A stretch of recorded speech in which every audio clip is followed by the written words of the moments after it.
Behaviourism, व्यवहारवाद। अब व्यवहारवाद का क्या अर्थ होता है, व्यवहारवाद को क्यों बढ़ावा मिला, व्यवहारवाद को क्यों बढ़ावा मिला, मतलब बढ़ावा देने वाले कारक, बढ़ावा देने वाले कारक, या इसी को कह सकते हैं उदय के कारण, उदय के कारण। फिर व्यवहारवाद के सिद्धांत, कि व्यवहारवाद का क्या क्या सिद्धांत है, क्या क्या विशेषता है। फिर व्यवहारवाद का विश्लेषण, कि व्यवहारवाद की क्या समस्या है, अब व्यवहारवाद का क्या महत्व है। और फिर जब आप लोग परंपरावाद और मतलब कि आधुनिक उपागम में अंतर पढ़े थे, तो यहाँ पर जो व्यवहारवादी जो उपागम है और जो परंपरावाद है उसमें क्या डिफरेंस है। परंपरागत उपागम तथा व्यवहारवाद में अंतर, ये भी प्रश्न आता है।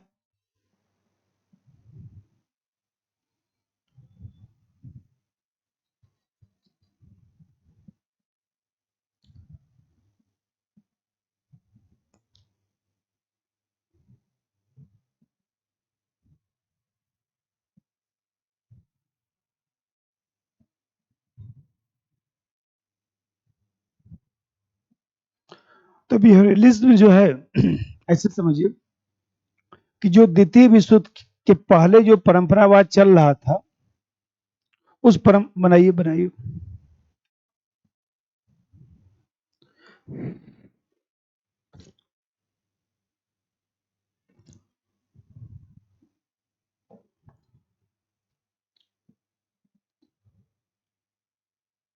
अब देखिए होंगे प्रश्न पूछा होगा व्यवहारवाद था परंपरावाद तथा व्यवहारवाद में अंतर, ये भी प्रश्न आया होगा।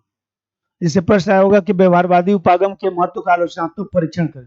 कोई भी चीज पढ़िए, आपको 3 ही लाइन ध्यान रखना है, खासतौर से इस IAS PCS वाले फील्ड में आपको विद्वान नहीं बनना है, ध्यान रखिएगा। ये पॉलिटिकल साइंस है, आपका सिलेबस ये है, हम लोग थोड़ा सा ये पढ़ देते हैं बस। ये व्यवहारवाद जो उपागम पढ़ा रहा हूं ना, SP वर्मा सर की 2 वॉल्यूम किताब है, मार्केट में जाके देखिएगा। उसे तो मुखर्जी में होगा भी नहीं, क्योंकि मुखर्जी नगर में तो वही किताबें होती हैं जो बिकती हैं, ढंग की किताबें मुखर्जी में थोड़ी दिखाई देती हैं, बहुत स्टैंडर्ड की किताबें यहाँ नहीं दिखाई देंगी।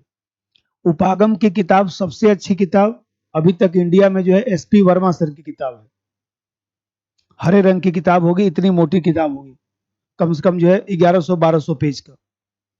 जो मैं आपको व्यवस्था सिद्धांत पढ़ाया हूँ, एक दिन में पढ़ा के खत्म कर दिया हूँ, उसमें कम से कम जो है 350 पेज लिखा है।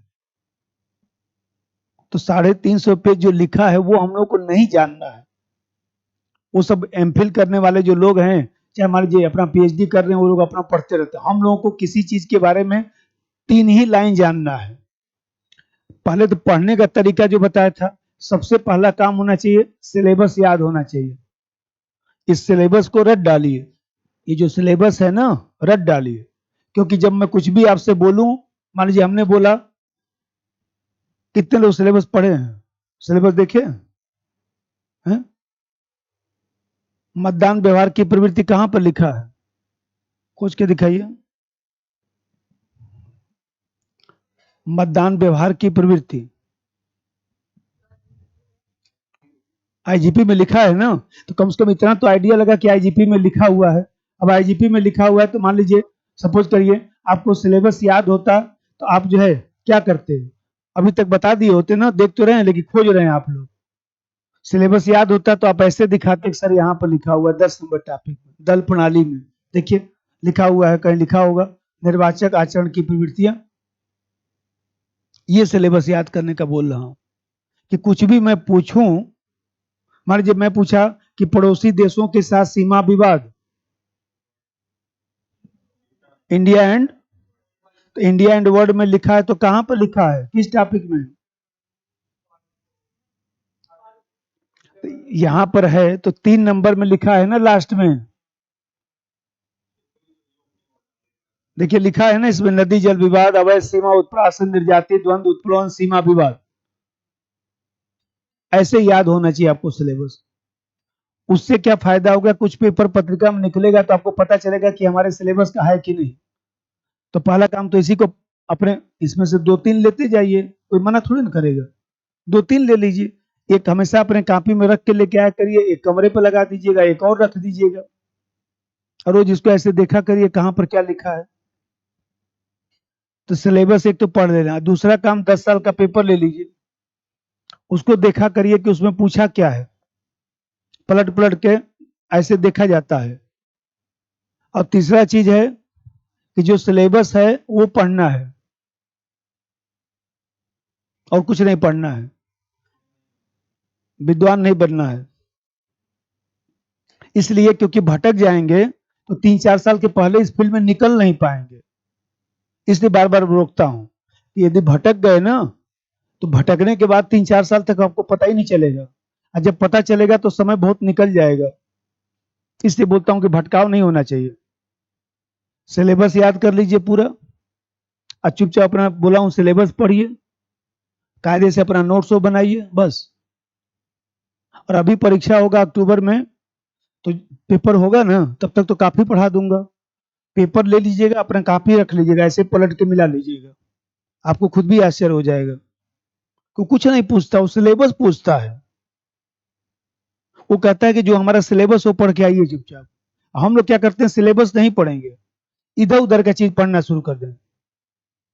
वो कह रहा है कुछ, जैसे मान लीजिए आप लोगों के जीएस में आप लोग पढ़ते हैं ना, जीएस में जैसे देखिए, जीएस में प्रश्न हम लोग के यहाँ है एक तुलनात्मक, हम लोग के पॉलिटिकल साइंस का बहुत सारा टॉपिक जो है जीएस सेकंड में रख दिया है। जैसे एक तुलनात्मक राजनीति का टॉपिक रखा है कि भारतीय संवैधानिक योजना की अन्य देशों के साथ तुलना रखा है। अब देखिए हर साल एक क्वेश्चन आता है यूपीएससी में जीएस में, आप घर पे देखिएगा। ये बताइए, भारतीय संवैधानिक जो योजना है उसका अन्य देशों के साथ तुलना पढ़ना है।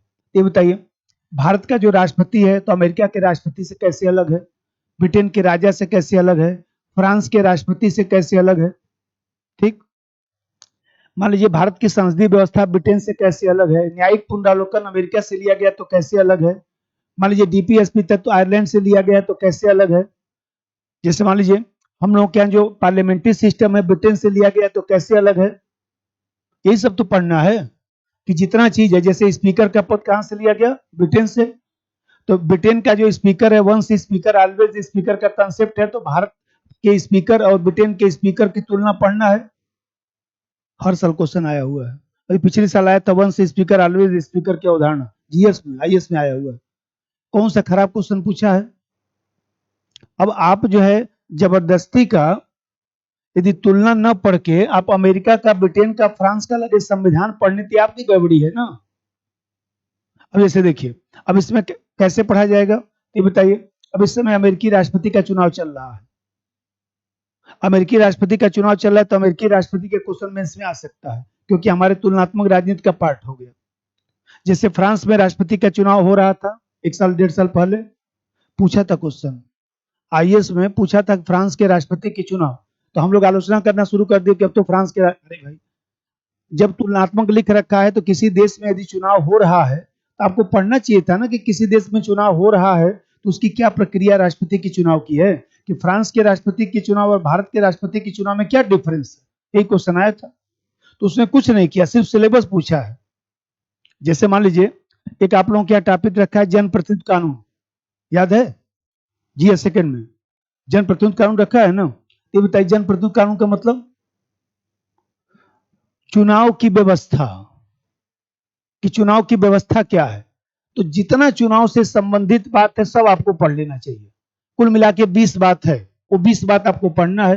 चाहे अनिवार्य मतदान हुआ, वन नेशन वन इलेक्शन हुआ, चाहे मान लीजिए चुनाव पूर्व सर्वेक्षण हुआ, चाहे वो मतदान व्यवहार हुआ, चाहे पोल फंडिंग हुआ, चाहे मान लीजिए सपोज करिए कि जो है वो इलेक्टोरल बॉन्ड हुआ, ये जितना भी चीज है सब आपको पढ़ना चाहिए ना। चुनाव आयोग की स्वतंत्रता, चुनाव आयोग का कार्य, राजनीतिक दल के बारे में, या इसी प्रकार से मान लीजिए हम कहते हैं कि हम लोग क्या जो है चुनाव में महिला आरक्षण, जितनी भी चीजें हैं सब पढ़ना चाहिए। कुल मिला के 20 मुद्दे हैं, उसी में से प्रश्न पूछता है। तो चाहे वो जीएस हो चाहे सब्जेक्ट हो, खासतौर से सब्जेक्ट में ये मैं बार बार देखिए यहीं पर सिलेबस 4-5 रखा रहता हूं, मैं भी रोज देखता रहता हूं। आपको भी यही काम करना है, चुपचाप इधर उधर भटकना ही नहीं है, वही चुपचाप पढ़ते रहना है। अब देखिए ये जो व्यवहारवाद है, पहले थोड़ा सा समझिए। ये जो व्यवहारवाद है, ये व्यवहारवाद जो है द्वितीय विश्व युद्ध के बाद जो परंपरावादी उपागम था, जो आदर्शवादी उपागम था, उसके विरोध में आया।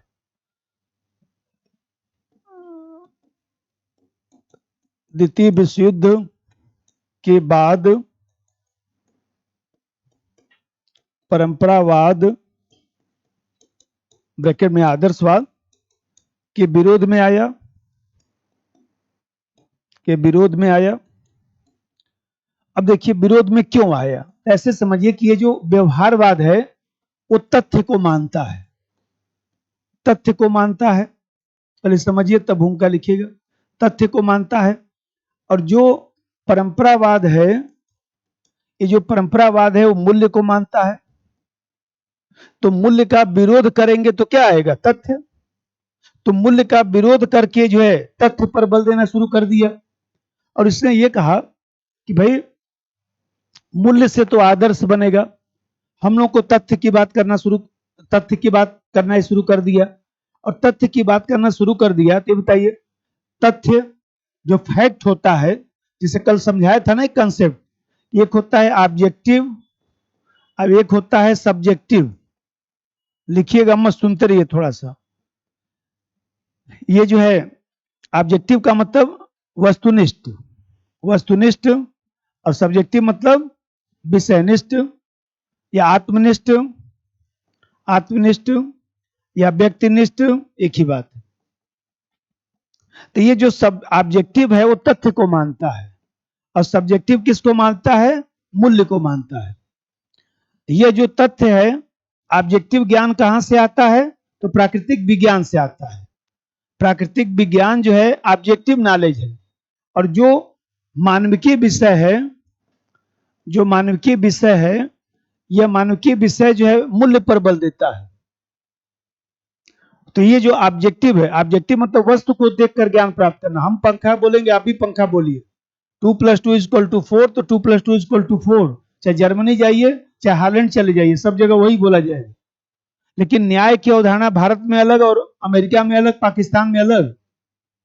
तो यहां पर देख रहे हैं कि ये जो सब्जेक्टिव जो चीजें हैं, जो प्राकृतिक ऑब्जेक्टिव जो चीज है, जो प्राकृतिक विज्ञान से आता है, तो यह उपागम व्यवहारवाद किससे प्रभावित होगा, प्राकृतिक विज्ञान से। तो यह उपागम आया प्राकृतिक विज्ञान से, प्राकृतिक विज्ञान से प्रभावित होकर आया, प्राकृतिक विज्ञान से प्रभावित। अब जैसा समझिए, ये प्राकृतिक विज्ञान से प्रभावित होकर आया। अब प्राकृतिक विज्ञान से प्रभावित होकर आया, तो आप देख रहे हैं कि इसमें मुख्यतः जो है 4 चीजें जरूर होंगी। जब कोई भी चीज प्राकृतिक विज्ञान से आएगा तो 4 चीजें जरूर होंगी। अभी बोला हूं कि प्राकृतिक विज्ञान में सार्वभौमिक नियम होता है, यूनिवर्सल ट्रूथ होता है कि sine square theta plus cos square theta equal to 1। तो भारत में भी यही होगा, जर्मनी में भी यही होगा।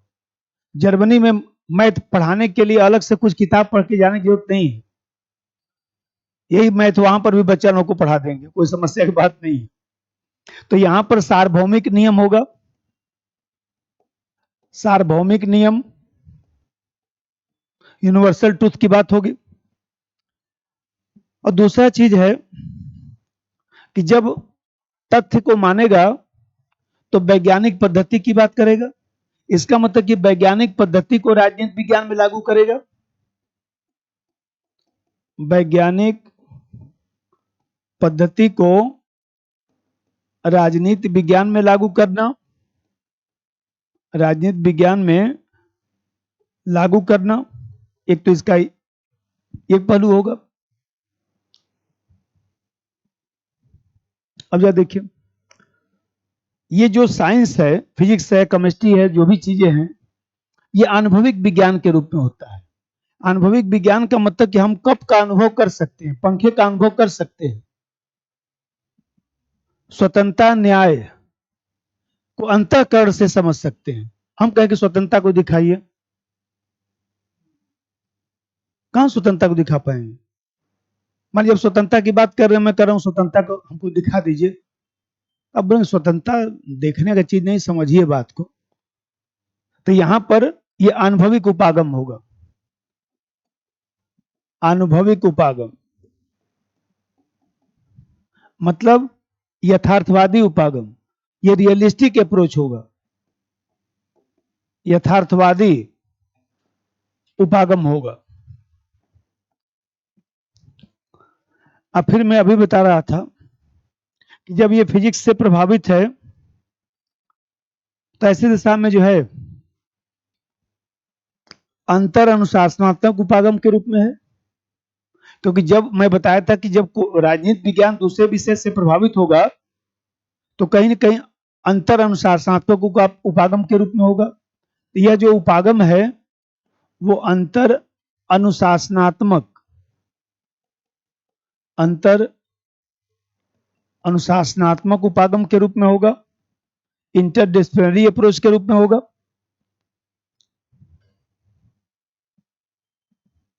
तो ये चार चीज आपको ध्यान रखना है। ऐसी के इर्द गिर्द पूरा ये उपागम चलेगा।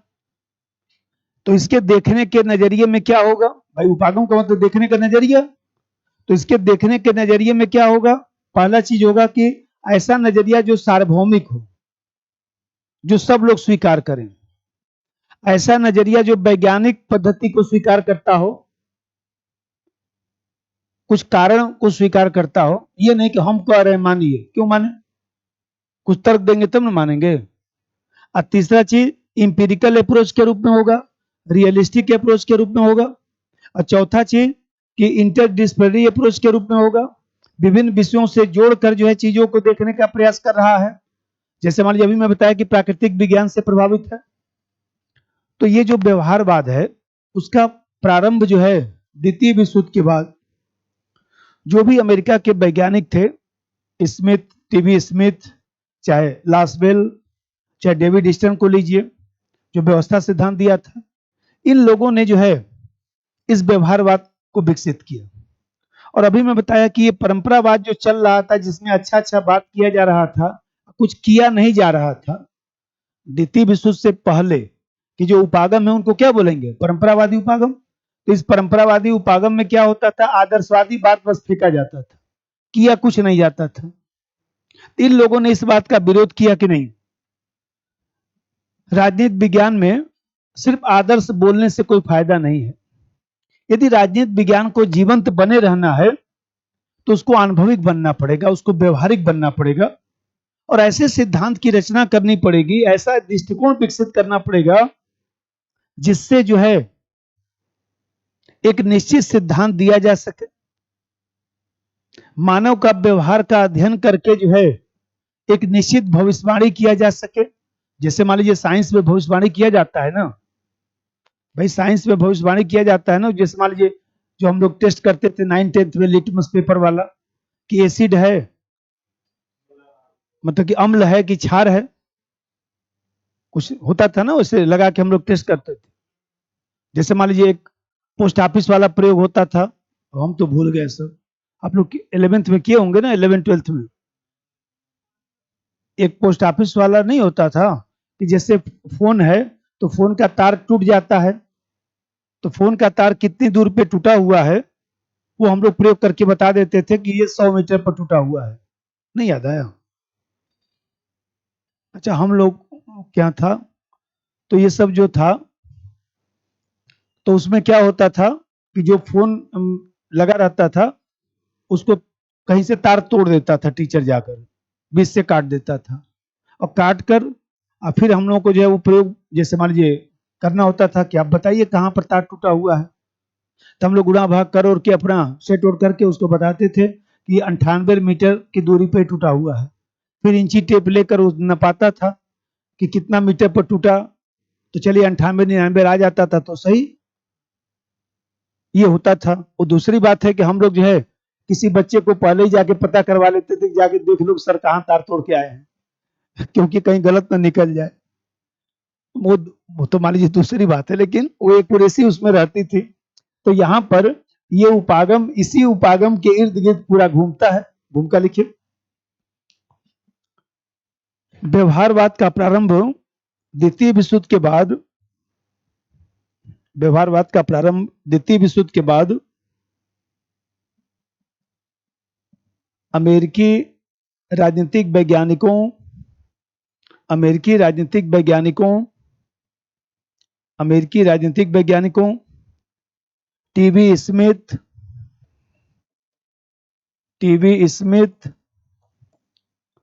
लासवेल, डेविड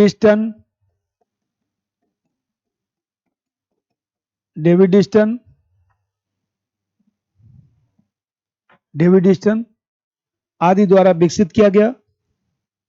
डेविड ईस्टन आदि द्वारा विकसित किया गया।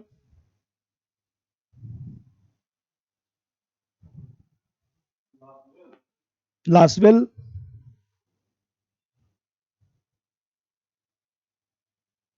जो राजनीतिक मनोविज्ञान हम लोग पढ़ते हैं ना, टर्म लासवेल नहीं दिया था, political psychology. Lasswell, David Easton द्वारा विकसित किया गया। यह उपागम परंपरागत उपागम के विरोध में आया है। यह उपागम परंपरागत उपागम के विरोध में आया है।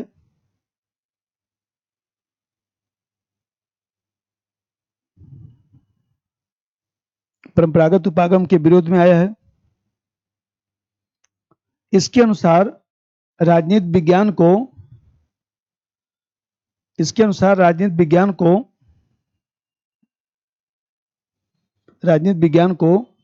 जीवंत बने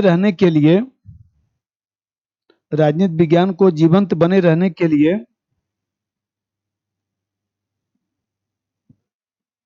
अनुभविक बनना होगा और ऐसे सिद्धांतों की रचना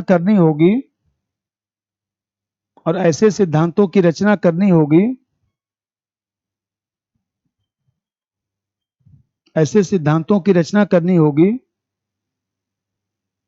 जो निश्चित हो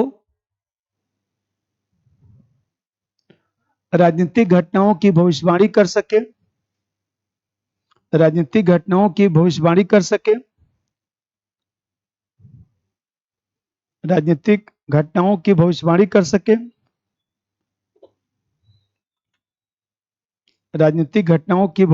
कर सके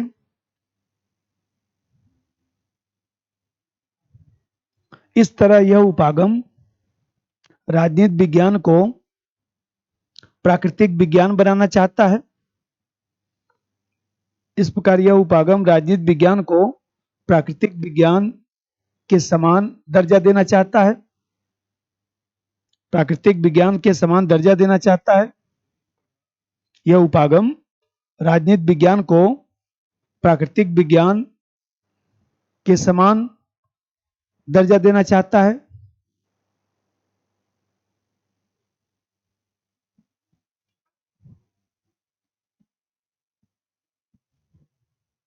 ठीक। अब इससे प्रश्न आता है कि व्यवहारवादी उपागम को क्यों बढ़ावा मिला? व्यवहारवादी उपागम का उदय क्यों हुआ? उदय के कारण छोटा सा बनाइए। उदय के कारण कि व्यवहारवादी उपागम का उदय क्यों हुआ?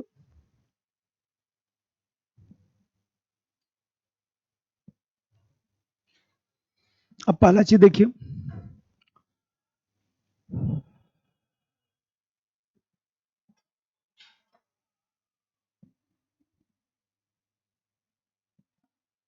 जो उदय के कारण है, अभी मैं समझा रहा था कि जो द्वितीय विश्व युद्ध से पहले उपागम था वो मूल्यात्मक उपागम था, आदर्शवादी उपागम था। मूल्यात्मक अवधारणा का प्रयोग किया जाता था, केवल अच्छा बात किया जाता था, समस्या का निदान कुछ नहीं होता था, केवल बस बातचीत चल रहा है। प्रथम विश्व युद्ध भी हो गया, द्वितीय विश्व युद्ध भी हो गया, और इस तरह से देखा जाए तो समस्या का कोई वास्तविक निदान ही नहीं हो पा रहा था। तो ऐसी स्थिति में राजनीति वैज्ञानिकों के ऊपर दबाव बढ़ना शुरू हो गया और ये कहा गया कि भाई राजनीति विज्ञान का मतलब ये थोड़ी ना कि बातचीत करना है, समस्या का समाधान भी तो करना। आप लोग कोचिंग करते हैं, तमाम चीज करते हैं, तो क्या उद्देश्य कोचिंग करने का? कुछ बनना कि हमने पढ़ाया और एग्जाम में क्वेश्चन आया तब तो पढ़ाना सार्थक, और नहीं आया तो कितने बड़ा मैं टीचर हूं, कितना छोटा टीचर हूं, कोई लेना देना नहीं होना चाहिए। टीचर का मतलब बेकार व्यक्ति है, पढ़ाता है कुछ नहीं आता है, ऐसे समझिए एक लाइन कॉन्सेप्ट। आप ये बताइए, खूब मेहनत किए, खूब 5 साल से पढ़े, आपका सिलेक्शन नहीं हुआ, तो इसका मतलब क्या हुआ? कठोर सत्य बोल रहा हूं, इसका मतलब क्या हुआ कि आपको ढंग से नहीं आता है। पढ़ाई तो आपने किया, पढ़ाई में कोई दिक्कत नहीं है, लेकिन आपको ढंग से नहीं आता है जितना सिलेक्शन होने के लिए जरूरी है। और वही व्यक्ति गार्जियन कह देता है तो बुरा लग जाता है तुरंत कि देख रहे हैं ना, उल्टा सीधा बोल रहे हैं, इतना मेहनत से पढ़ रहा हूं, पढ़ रहे हैं, लेकिन सिलेक्शन होने के लिए ये जो चाहिए, यहाँ पर ज्ञान चाहिए, तो आपका ज्ञान यहाँ पर है। अब गार्जियन बोल रहा है तो ठीक ही बोल रहा है, वो कहाँ गलत बोल रहा है? तो यहाँ पर राजनीति विज्ञान का काम क्या है? समस्या का समाधान करना। और परंपरागत उपागम क्या कर रहा था? सिर्फ बातचीत कर रहा था, अच्छा अच्छा बात बता रहा था कि फिलासफर किंग बना दीजिए, समस्या का समाधान हो जाएगा। मान लीजिए प्लेटो बोल दिया, मान लीजिए हीगल आया, हीगल भी एब्सोल्यूट आइडियलिज्म की बात कर दिया, चेतना की पराकाष्ठा की बात कर दिया। तो उस चेतना की पराकाष्ठा कर लेकर क्या करें? प्रथम विश्व युद्ध हो गया, द्वितीय विश्व युद्ध हो गया, परमाणु बम बन गया, विनाश का सब हथियार बन गया, और राजनीति वैज्ञानिक सोते रह गए। ऐसे राजनीति विज्ञान का क्या करें? तो विचारकों ने कहा कि ये अप्रोच बदलिए। इसलिए जो है परंपरावाद का विरोध करके व्यवहारवादी उपागम को बढ़ावा मिला, जिससे कम से कम कुछ निश्चित भविष्यवाणी हो जाए, कुछ समस्या का समाधान हो जाए। नंबर 1, परंपरागत अध्ययन पद्धतियों के प्रति असंतोष बढ़ने लगा। असंतोष बढ़ने लगा क्योंकि परंपरागत अध्ययन पद्धतियों के प्रति असंतोष बढ़ने लगा क्योंकि मूल्यात्मक अवधारणा होने के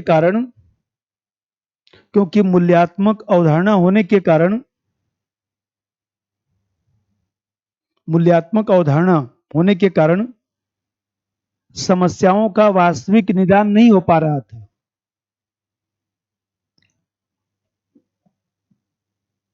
समस्याओं का वास्तविक निदान नहीं हो पा रहा था।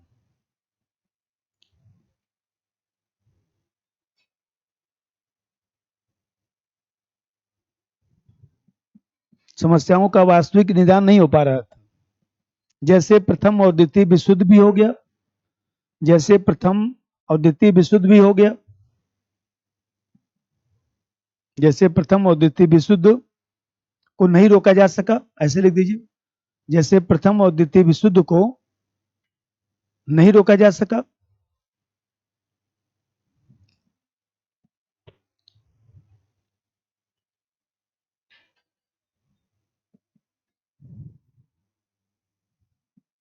जिससे राजनीति विज्ञान की विश्वसनीयता कमजोर हो रही थी, जिससे राजनीति विज्ञान की विश्वसनीयता कमजोर हो रही थी।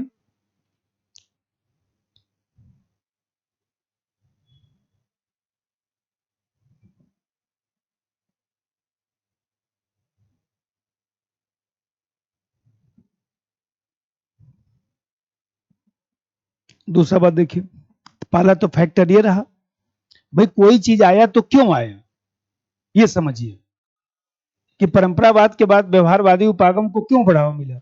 दूसरा बात समझिए, द्वितीय विश्व युद्ध के बाद आप देख रहे हैं कि खूब विज्ञान तकनीक का विकास हो रहा है, नवीन पद्धतियों का विकास हो रहा है। द्वितीय विश्व युद्ध के बाद ही कंप्यूटर आया, द्वितीय विश्व युद्ध के बाद ही जो है वह देखा जाए तो स्टैटिस्टिकल मेथड आया। चाहे इसी प्रकार से मान लीजिए सब करिए कि तमाम जो है इकोनॉमिक्स में नए नए सिद्धांत आ गए, और मान लीजिए मेडिकल में तमाम विकास हो गया, और राजनीति शास्त्री चुपचाप कमरे में बैठ के अच्छा अच्छा बात बनाते रहे, कि स्वतंत्रता क्या है, समानता क्या है, न्याय क्या है। तो ऐसी स्थिति में अब राजनीति विज्ञान जो है परंपरागत बना रहा और सब विषयों ने अपना विकास करना शुरू कर दिया। इसलिए भी दबाव बन गया कि भाई आपका विकास कब होगा। सब विषय जो है नई नई तकनीक का प्रयोग कर रहे हैं, हम लोग चुपचाप कमरे में बैठ के न्याय, स्वतंत्रता, समानता के बारे में सोच विचार कर रहे हैं, जिसका कोई लेना देना है ही नहीं है। तो ऐसी दशा में जो है ये दबाव बन गया कि इसमें भी परिवर्तन करके जो है वह अन्य जो विज्ञानों का विकास हो रहा है, जो विज्ञान तकनीक को अपनाया जा रहा है, तो हम लोग को विज्ञान तकनीक को अपनाना चाहिए। इस नैतिक दबाव के कारण भी जो है उपागम में परिवर्तन आ गया। नंबर 2, द्वितीय विश्व युद्ध के बाद नवीन अध्ययन पद्धतियों का आविष्कार हुआ। द्वितीय विश्व युद्ध के बाद नवीन अध्ययन पद्धतियों का आविष्कार हुआ। नवीन अध्ययन पद्धतियों का आविष्कार हुआ जिसमें कंप्यूटर, इंटरनेट,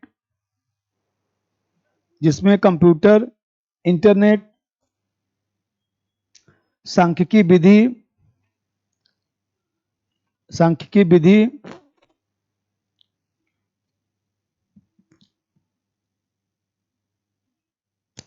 विधि आदि पहलू शामिल हैं।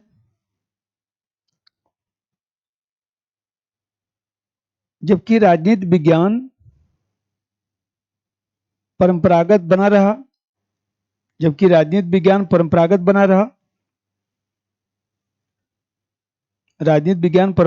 रहा,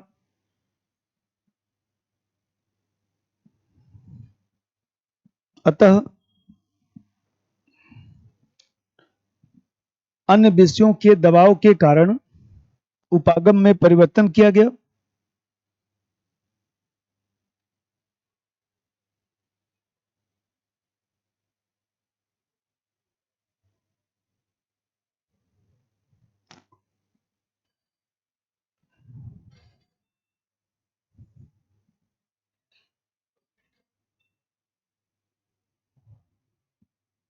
अब जरा देखिए, आप देख रहे हैं कि प्रथम विश्व युद्ध के बाद नाजीवाद, फांसीवाद, भाई ऐसे समझिए कि आप देख रहे हैं कि 1922 में जो है इटली में फांसीवाद आ गया, मुसोलिनी। फिर आप देख रहे हैं कि 1933 में जो है जर्मनी में नाजीवाद आ गया, हिटलर। अब पूरे विश्व में सब घटना चल रहा है। तो राजनीति विज्ञान का ये फर्ज था कि तानाशाही की प्रवृत्ति को रोके। भाई ऐसा तो नहीं कि जर्मनी में लोकतंत्र नहीं था, जर्मनी में लोकतंत्र था, लोकतंत्र के बाद फांसीवाद आया। इटली में लोकतंत्र था, लोकतंत्र के बाद फांसीवाद आया। तो राजनीति वैज्ञानिकों का एक कर्तव्य बनता था कि नहीं, वो समस्या का समाधान करें। इसलिए लोगों ने कहा कि आपको अपना दृष्टिकोण बदलना होगा, अन्यथा राजनीति विज्ञान का काम जो है लोकतंत्र को बढ़ावा देना है। और राजनीति विज्ञान में बड़े बड़े विद्वान बैठकर क्या करेंगे, जब राजनीति विज्ञान जो है वो देखा जाए तो तानाशाही होते हुए, सर्वाधिकारवादी होते हुए पूरे विश्व को देख रहा है और कुछ भी कर नहीं पा रहा है। तो व्यवहारिक धरातल पर भी समस्या शुरू हो गया। जैसे मान लीजिए हम लोग पढ़ाते हैं, कोई प्रश्न पढ़ाया हुआ नहीं आता है कुछ भी, तो अंदर से होता है ना कि अब संन्यास लेना पड़ेगा, क्योंकि हमारा कुछ पढ़ाया हुआ आता ही नहीं है। कौन सा हम पढ़ाई पढ़ा रहे हैं। मान लीजिए मैं पोल्ट्री पीटी पढ़ाता हूँ, परीक्षा दिए तो कुछ आया था। मान लीजिए हमें कहते हैं सारे आए चाहे कम आए, कुछ समझ में आया ना थोड़ा सा। और जिस दिन ये लगेगा पोल्ट्री पीटी पढ़ाऊंगा, जिस दिन ये लगेगा कुछ नहीं आ रहा है, उस दिन पढ़ाना ही बंद कर दूंगा। अभी बोला हूँ, अभी अक्टूबर में पेपर होगा, कॉपी लेकर आप ही मिलाइएगा, आप ही को जिम्मेदारी हम लोग देंगे, यहीं बैठ के मिलाइएगा, मिला के बताइएगा क्वेश्चन कितना क्वेश्चन इधर उधर है। आपको खुद भी आश्चर्य हो जाएगा, कुछ नहीं इधर उधर आता है। हम लोग पूरा पढ़ दें साल भर ना, तो ऐसे सिलेक्शन हो जाए। एक बार पढ़िए तो यहाँ पर राजनीति विज्ञान के जो विचारक थे, उन्हीं लोगों को प्रश्न चिन्ह खड़ा हो गया कि कौन सा विचारक आप हैं जो कहीं ना कहीं विश्व में तानाशाही बढ़ रही है, आप समस्या का निदान भी नहीं कर पा रहे हैं, और आप कह रहे हैं कि हम राजनीति शास्त्री हैं। ऐसा मैथमेटिशियन है कि कोई मैथ का क्वेश्चन ही सॉल्व नहीं कर पा रहे हैं। जैसे कोई बच्चा ला के मान लीजिए क्वेश्चन आपको दिया कि सर ये क्वेश्चन लगा दीजिए, आप लगा ही नहीं पाए। तो पढ़ाने का क्या मतलब जब लगा ही नहीं पा रहे हैं मैथ, बोलना जानते मैं गणितज्ञ हूँ। ऐसा कौन सा गणितज्ञ है, कुछ क्वेश्चन ही नहीं सॉल्व कर पा रहे। तो यही चीज राजनीति वैज्ञानिकों पर भी हो गया। नंबर 3, प्रथम विश्व युद्ध के बाद इटली में फांसीवाद, प्रथम विश्व युद्ध के बाद इटली में फांसीवाद, इटली में फांसीवाद,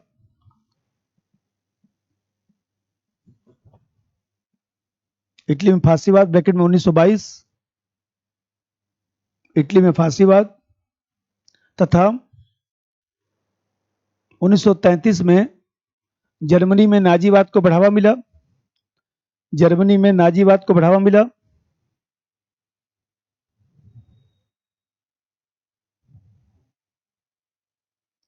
साथ ही विश्व में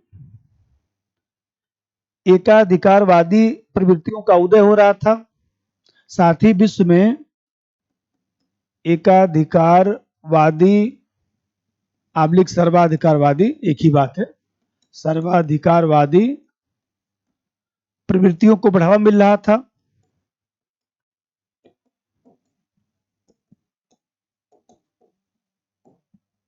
टोटलिटेरियनिज्म, 2 लाइन सुन लीजिए।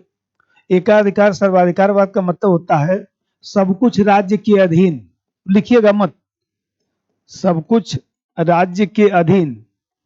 इसका मतलब कि हर चीज पर राज्य का कंट्रोल हो जाना। धीरे धीरे आप देख रहे हैं कि विश्व में, जैसे मान लीजिए एग्जाम्पल लेता हूं, खाड़ी देशों में, अफ्रीकी देशों में, अफ्रीकी देश तो द्वितीय विश्व युद्ध के बाद ही आजाद हो गए ना, द्वितीय विश्व युद्ध के बाद अफ्रीकी देश आजाद हो गए। लेकिन ये बताइए, अफ्रीका में कुछ ऐसे भी देश थे या लैटिन अमेरिका में कुछ ऐसे देश थे जो प्रथम विश्व युद्ध के बाद ही धीरे धीरे आजाद होना शुरू हो गए थे, लेकिन वहां पर लोकतंत्र स्थापित नहीं हो पाया, वहां पर भी तानाशाही, क्यूबा, क्यूबा की तानाशाही, वो क्यूबा का जो शासक था फिडेल कास्ट्रो, जो देखा जाए तो अमेरिका को खुली चुनौती देता था। सोच लीजिए, अमेरिका के राष्ट्रपति के सामने ही उसको बोलता था उल्टा सीधा, इस तरह का था। और जानते हैं कि क्यूबा में इस सोवियत संघ, रूस को कम मत समझिएगा, क्यूबा में ले जाकर जो है परमाणु मिसाइल अपना लगा दिया, उसी को क्यूबा मिसाइल संकट कहते हैं, लगा दिया। उसके बाद क्यूबा का राष्ट्रपति बोलता रहता था, बोले कुछ भी बोल दिए परमाणु बम का बटन दबा दूंगा। सोच लीजिए, अमेरिका जो है क्यूबा से डरना शुरू कर दिया था। जैसे आज उत्तरी कोरिया को देख रहे हैं ना, उत्तरी कोरिया,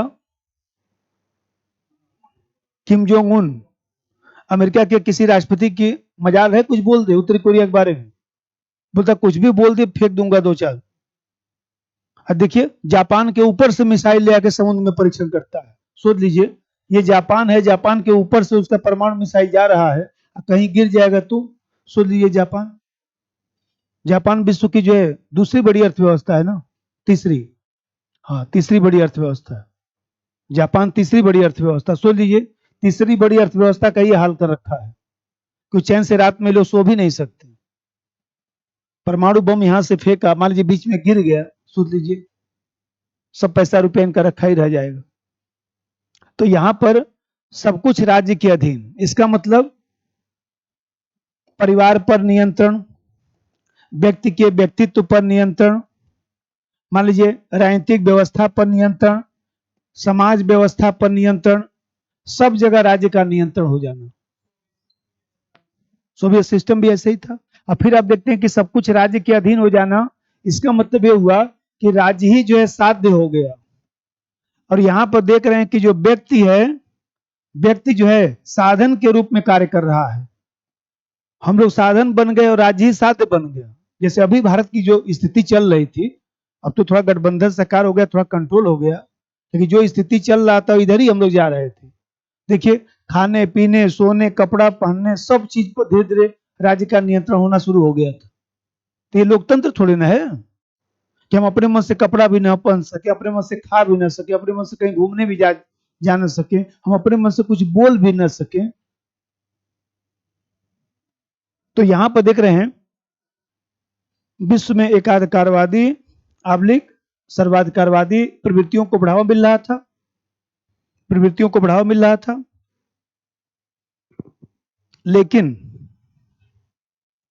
लेकिन राजनीति शास्त्री, लेकिन राजनीति शास्त्री कोई समाधान नहीं कर पा रहे थे, लेकिन राजनीति शास्त्री कोई समाधान नहीं कर पा रहे थे।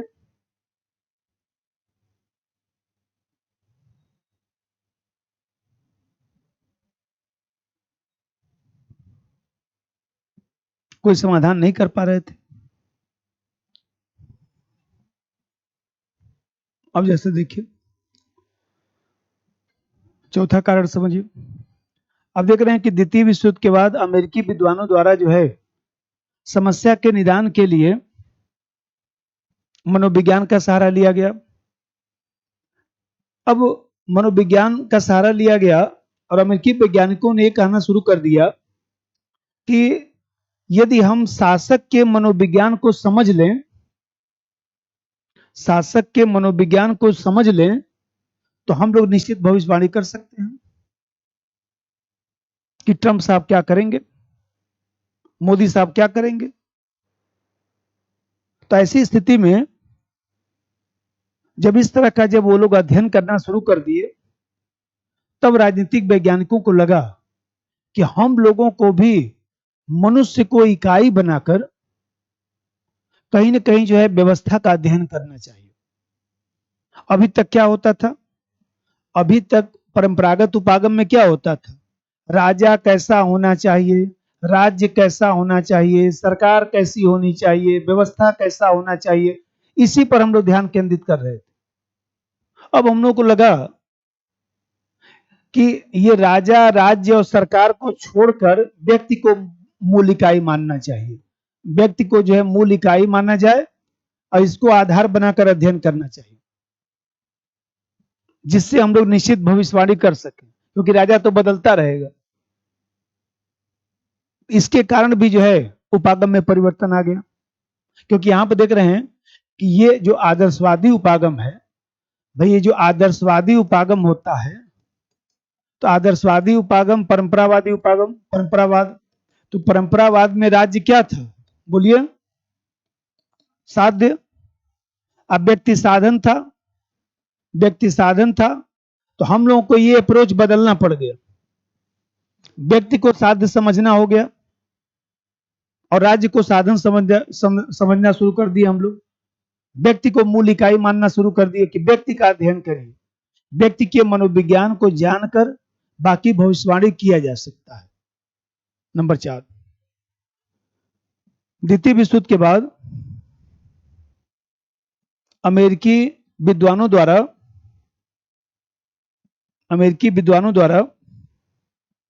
समस्याओं के निदान के लिए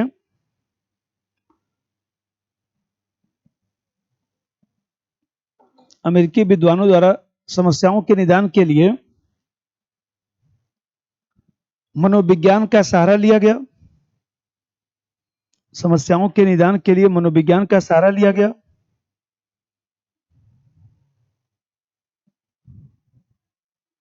मनोविज्ञान का सहारा लिया गया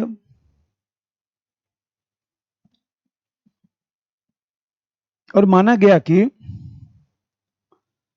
व्यक्ति के मनोविज्ञान को समझकर व्यक्ति के मनोविज्ञान को समझकर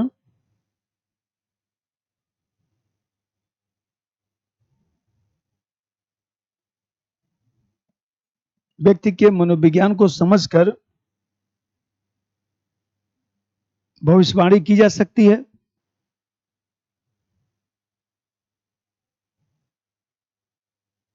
अतः उपागम में परिवर्तन हुआ।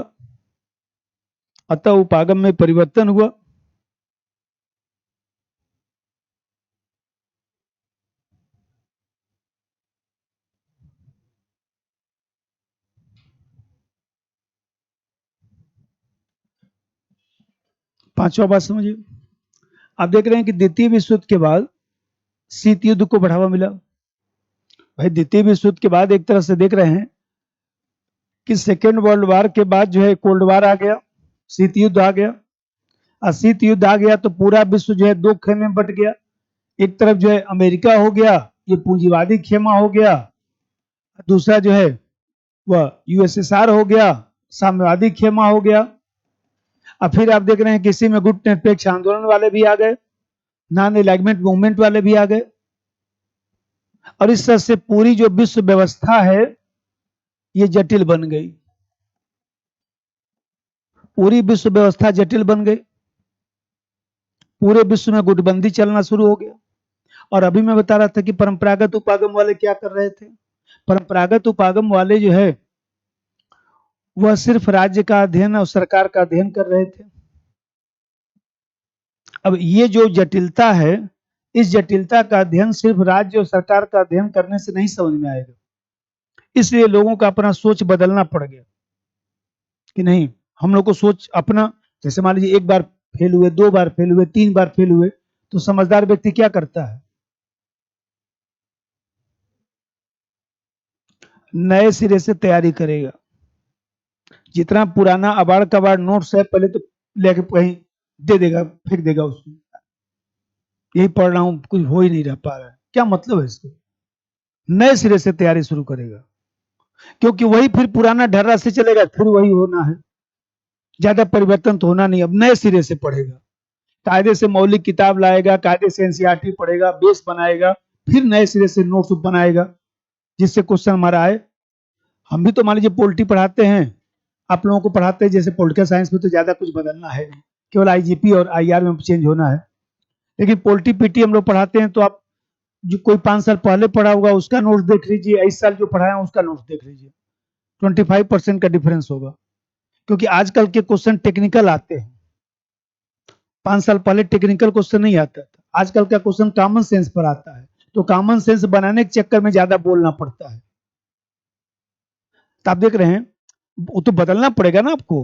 तो यहां पर राजनीति शास्त्री इस जटिलता का समाधान ही नहीं कर पा रहे थे, इसलिए अप्रोच में परिवर्तन करना पड़ गया। नंबर 5, द्वितीय विश्व युद्ध के बाद,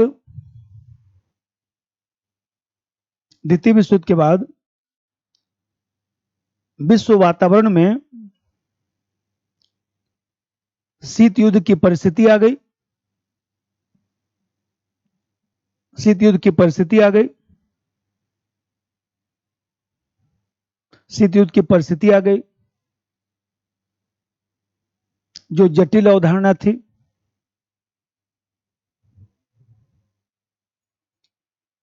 जिसे समझने तथा समाधान के लिए, जिसे समझने तथा समाधान के लिए संस्थाओं के अध्ययन से आगे जाकर, जिसे समझने तथा समाधान के लिए संस्थाओं के अध्ययन से आगे जाकर, संस्थाओं के अध्ययन से आगे जाकर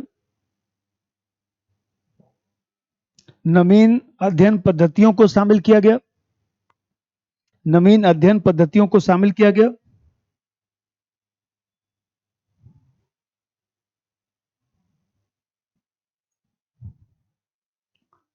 जैसे सर्वेक्षण पद्धति, जैसे सर्वेक्षण पद्धति, गणितीय प्रारूप, गणितीय प्रारूप, परीक्षण उपकरण, परीक्षण उपकरण, गणितीय प्रारूप, परीक्षण उपकरण आदि को शामिल किया गया,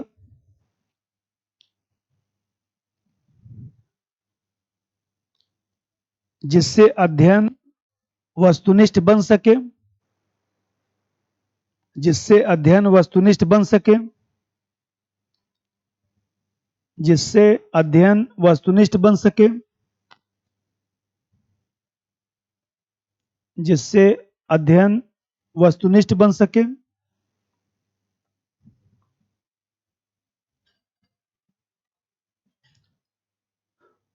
जिससे अध्ययन वस्तुनिष्ठ बन सके।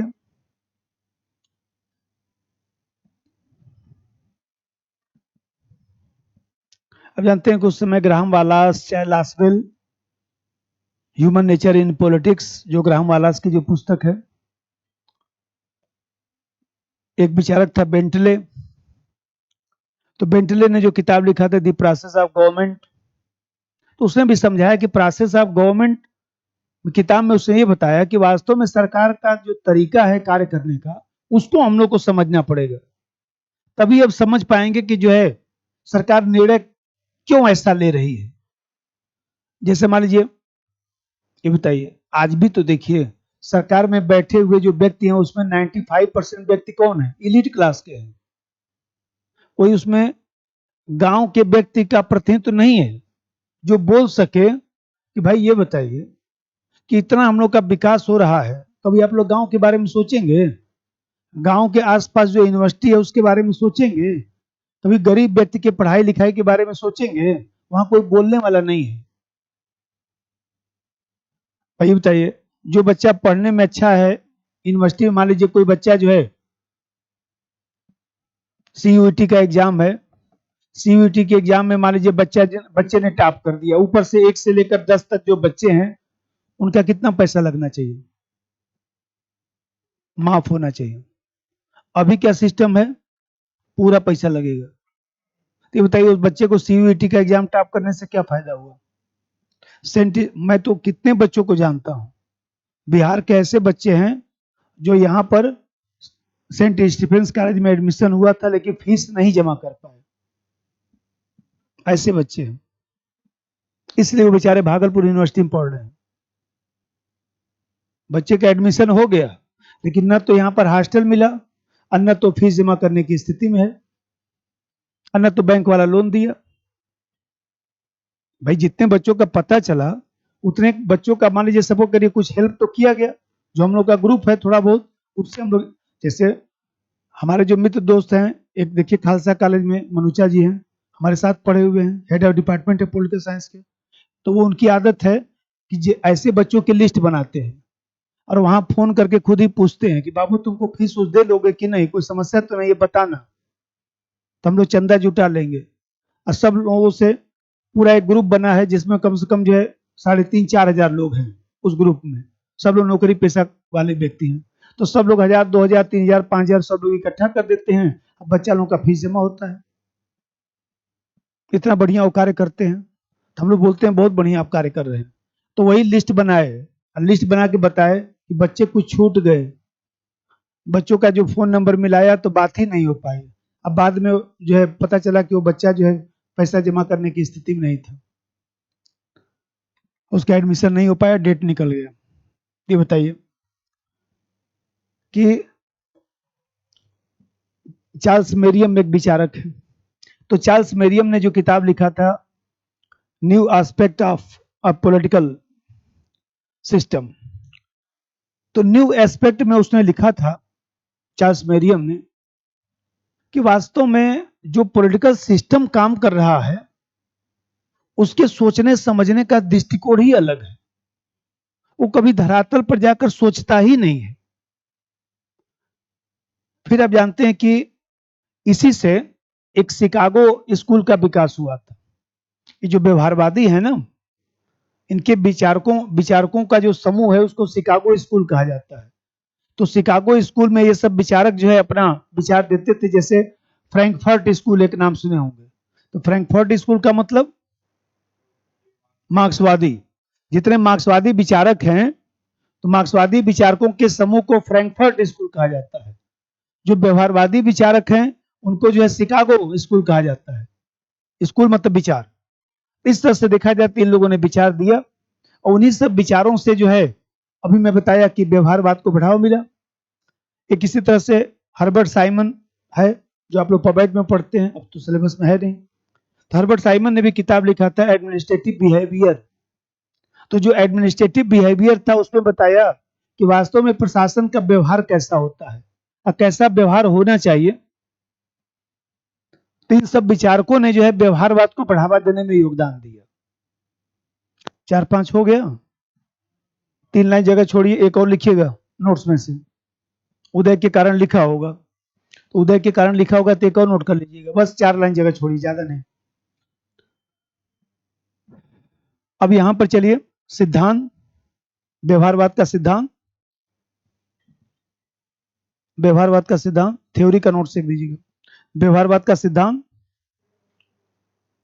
व्यवहारवाद का सिद्धांत या विशेषता, जो भी लिखिए।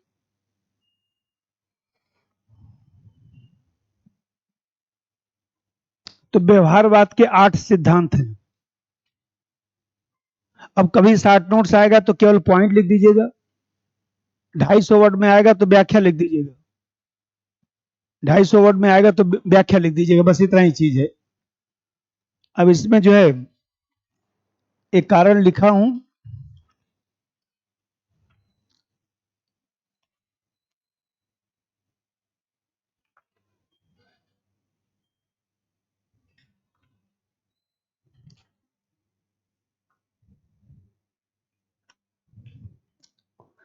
ये जो व्यवहारवाद है, ये जो व्यवहारवाद है, तो व्यवहारवाद की क्या क्या विशेषता है, व्यवहारवाद के उदय के कौन कौन से कारण हैं, व्यवहारवाद की क्या समस्या है, तो थोड़ा सा पढ़ के एक दो पॉइंट उसी में से लिख दे लीजिएगा।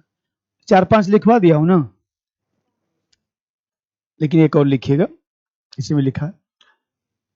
पेज नंबर व्यवहारवाद का है 16। अब जैसा देखिए, अब जो पहली विशेषता है उसको बोलते हैं रेगुलराइजेशन। व्यवहारवाद की विशेषता,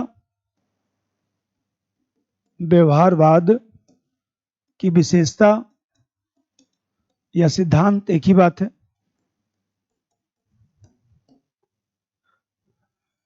नियमन,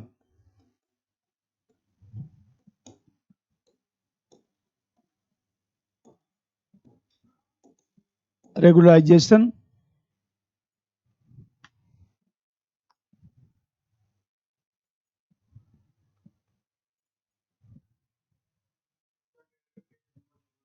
सोलह। एक कारण लिख डालिएगा, वैसे 5 लिखवा दिया, 150 शब्द में आता है। आजकल छोटे छोटे प्रश्न आते हैं ना, व्यवहारवाद के उदय के कारण, इतना ही लिख के छोड़ देगा, तो चुपचाप 2-3 लाइन भूमिका लिख कर सीधा उदय के कारण ही लिखना पड़ता है। पहला सिद्धांत है नियमन, रेगुलाइजेशन। रेगुलाइजेशन का मतलब होता है कि इन लोगों ने कहा कि मनुष्य के राजनीतिक व्यवहार का वैज्ञानिक अध्ययन किया जा सकता है, और मनुष्य के व्यवहार का जो अध्ययन करेंगे तो उसमें कुछ रेगुलरिटी हो सकती है, उसमें कुछ नियमितता हो सकती है। अनियमितता हो सकती है, नियमितता का मतलब कि सामान्य बातें, जैसे कोई व्यक्ति है देखिए, तो कुछ उसकी आदत ऐसी बन जाती है कि वो आदत छूटेगा नहीं, कुछ व्यक्ति की ऐसी आदत बन जाती है कि वो आदत छूट ही नहीं सकता है। मतलब मान के चलिए कि 99% केस में वो व्यक्ति ऐसा करेगा। जैसे मान लीजिए हमारी भी कुछ गंदी आदत है, हमारी गंदी आदत है कि मान लीजिए 10:30 बजे से क्लास है, तो मान के चलिए कि 10-5 मिनट में लेट ही आता हूँ, मान के चलिए कि 10-5 मिनट लेट आता हूँ, ज्यादा नहीं, 10-5 ही मिनट, कभी 5 मिनट हो जाएगा, कभी 10 मिनट हो जाएगा, इतना ही, इससे ज्यादा नहीं। आदत बन चुका है, सुधारने का प्रयास करता हूँ, लेकिन घर पे भी जब चलता हूँ, मान लीजिए 9 बजे चलना है, अच्छा चल रहा हूँ, अब 9:05 हो गया, 9:10 हो गया, यहाँ ही बैठा रहता हूँ, अच्छा 10:30 हो गया, चल रहा हूँ, उसमें 35 हो गया, कभी 40 हो गया। तो हम कहते हैं, तो उस आदत को समझकर, भाई जो अपनी कमी है वो स्वीकार करना चाहिए, तो मान लीजिए उस आदत को समझकर एक भविष्यवाणी किया जा सकता है, उस आदत को समझकर एक भविष्यवाणी हो सकता है। मानवीय व्यवहार को काफी हद तक जो है जान सकते हैं, और जानकर जो है वो देखा जाए तो मानवीय व्यवहार की व्याख्या भी की जा सकती है और भविष्यवाणी भी की जा सकती है। मानवीय व्यवहार की, भाई बताइए, मानवीय व्यवहार को समझ लिए, मैं एक दिन बैठ के सोचा कि आखिर ये आदत हमको क्यों खराब हुआ। भाई कोई भी चीज है तो कारण तो सोचना पड़ेगा ना। तो कारण ये था कि जो लंबे समय तक नौकरी किया, उसमें होता क्या था कि 12 बजे मीटिंग है, तो सब लोग जितने हैं छोटे अधिकारी कर्मचारी सब लोग जो अपना 12 बजे तक आ जाएंगे, घूमते टहलते 12:15 बजे मैं पहुंचता था। तो जो लंबे समय तक आदत खराब हुआ कि पहले सब लोग आ जाएंगे तब ना मीटिंग पहुंचेंगे, कि पहले अधिकारी पहुंच जाएगा बाद में कर्मचारी लोग आएंगे। भाई ऐसे समझिए, तो वो जो आदत खराब हुआ लंबे समय से, उसके कारण ये समस्या रहा। वो चलिए कोई बात नहीं, फिर भी सुधारने प्रयास करता हूं कि कुछ सुधरना चाहिए। तो इन लोगों ने कहा कि यदि हम लोग नियमितता का पता कर लें तो हम लोग भविष्यवाणी कर सकते हैं कि ये व्यक्ति क्या करेगा। जैसे कुछ लोगों की आदत होती है साल भर तो खूब मन लगा के पढ़ेंगे और जब एग्जाम आएगा तो एग्जाम के 1-2 महीना पहले डिस्टर्ब हो जाएंगे। जैसे साल भर तो खूब मन लगा के पढ़ेंगे, जब एग्जाम आ गया 12 तारीख को एग्जाम होना है, 15 मई को एग्जाम होना है, 1 महीना पहले ही जो है उनका सब बर्थडे और शादी विवाह जितनी समस्या है सब यहीं पर आ जाएगी और अंत में पेपर खराब हो जाएगा। तो भाई हमें कहते हैं साल भर खूब मन लगा के पढ़ेंगे, जब परीक्षा नहीं रहेगा तो खूब मन लगा के पढ़ेंगे एकदम समय से, जब परीक्षा आएगा तो उनके साथ समस्या आ जाता है। इसका मतलब कि वो व्यक्ति जो है परीक्षा का जो प्रेशर है उसको हैंडल नहीं कर पा रहा है।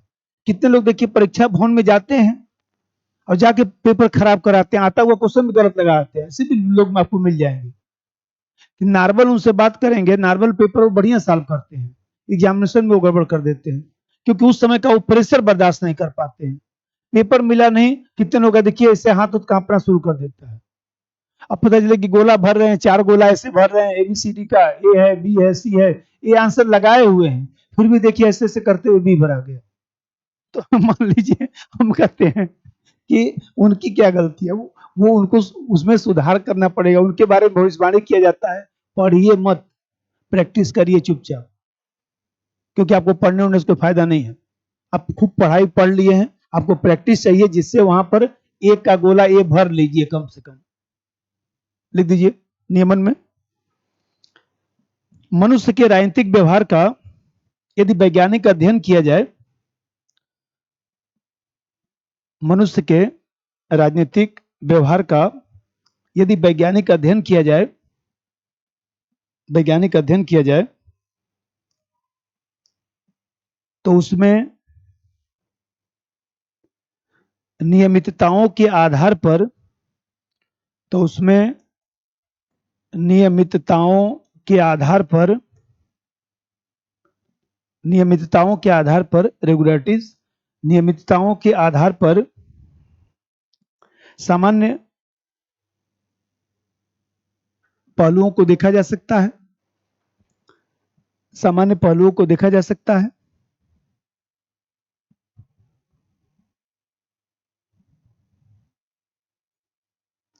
और इस आधार पर मानव व्यवहार की व्याख्या और भविष्यवाणी की जा सकती है, मानव व्यवहार की व्याख्या और भविष्यवाणी की जा सकती है।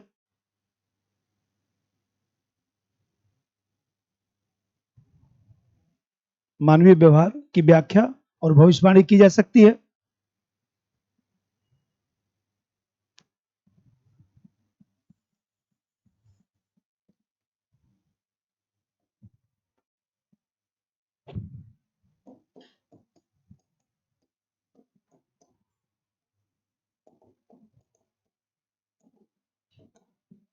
वेरिफिकेशन,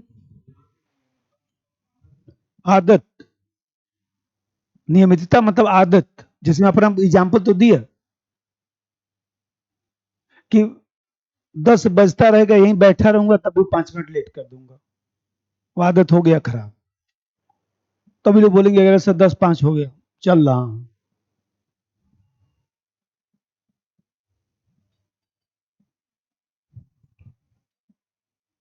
जैसे कितने लोग होते हैं एग्जामिनेशन हॉल में देखिए एकदम 5 मिनट पहले पहुंचेंगे, कितने लोगों की आदत होती है 5 मिनट पहले पहुंचेंगे। ये बताइए 2 घंटे के एग्जाम है, 15 मिनट पहले पहुंच के पानी नहीं पी कर कायदे से बैठकर नॉर्मल हो जाते, तो एकदम 2 मिनट पहले पहुंच रहे हैं, एकदम पसीने से लथपथ हैं, कापी उपी उसी पर सब पसीना उसीना गिर रहा है, नाम वाम लिख रहे हैं, पेपर ऊपर बट गया तब तक नाम और रोल नंबर भर रहे हैं, मतलब हो गया पहले ही डिस्टर्ब हो चुके हैं। कर क्या रहे थे, क्योंकि उनकी आदत खराब है, वो अफरा तफरी से ही उनका जीवन चल सकता है, सामान्य रूप से रह ही नहीं सकते हैं। देखिए जिसको परीक्षा जब पास करना है 15 मिनट पहले पहुंच जाएगा, पानी नहीं पी होकर कायदे से अपना डेस्क अपना हिला डुला कर देख लेगा, यदि इधर उधर होगा तो बदल लेगा, क्योंकि उसी पर काम करना है। तो यहाँ पर सत्यापन का मतलब क्या है, वेरिफिकेशन। वेरिफिकेशन का मतलब है कि मानवीय व्यवहार के संबंध में जो भी उपलब्ध ज्ञान है उसको मापकों के आधार पर सत्यापित किया जा सकता है। जैसे मान लीजिए हम लोग बताते हैं कि भाई 102 डिग्री बुखार है। इन लोगों ने कहा कि हम लोग भी बता सकते हैं कि क्या क्या जो है किसी मापक का विकास कर सकते हैं और जांच क्रिया के माध्यम से जो है सत्यापन कर सकते हैं, जिससे हमारा राजनीतिक सिद्धांत जो है प्रमाणिक बन सके। जैसे साइंस में ये लोग कह रहे हैं व्यवहारवादी कि जिस तरह से हम लोग साइंस में मान लीजिए ताप को माप कर लेते हैं, इतना टेम्परेचर है, उसके हिसाब से डॉक्टर दवाई देता है, उसी तरह से हम लोग राजनीति विज्ञान में भी जो है सत्यापन कर सकते हैं। कुछ ऐसा पद्धति विकसित कर सकते हैं कि जान सकते हैं कि क्रांति होने की संभावना ज्यादा है कि कम है, सब हम लोग इस तरह से पैमाना बता सकते हैं। लिख दीजिए 2 लाइन। मानवीय व्यवहार के संबंध में, मानवीय व्यवहार के संबंध में, मानवीय व्यवहार के संबंध में उपलब्ध ज्ञान को, मानवीय व्यवहार के संबंध में उपलब्ध ज्ञान को, उपलब्ध ज्ञान को अनुभववादी मापकों के आधार पर, अनुभववादी मापकों के आधार पर,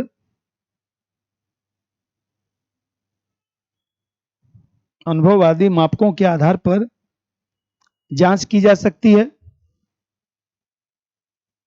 जांच आबलिक सत्यापन किया जा सकता है। जांच आबलिक सत्यापन किया जा सकता है, जिससे राजनीतिक सिद्धांत प्रमाणिक बन सके, जिससे राजनीतिक सिद्धांत प्रमाणिक बन सके।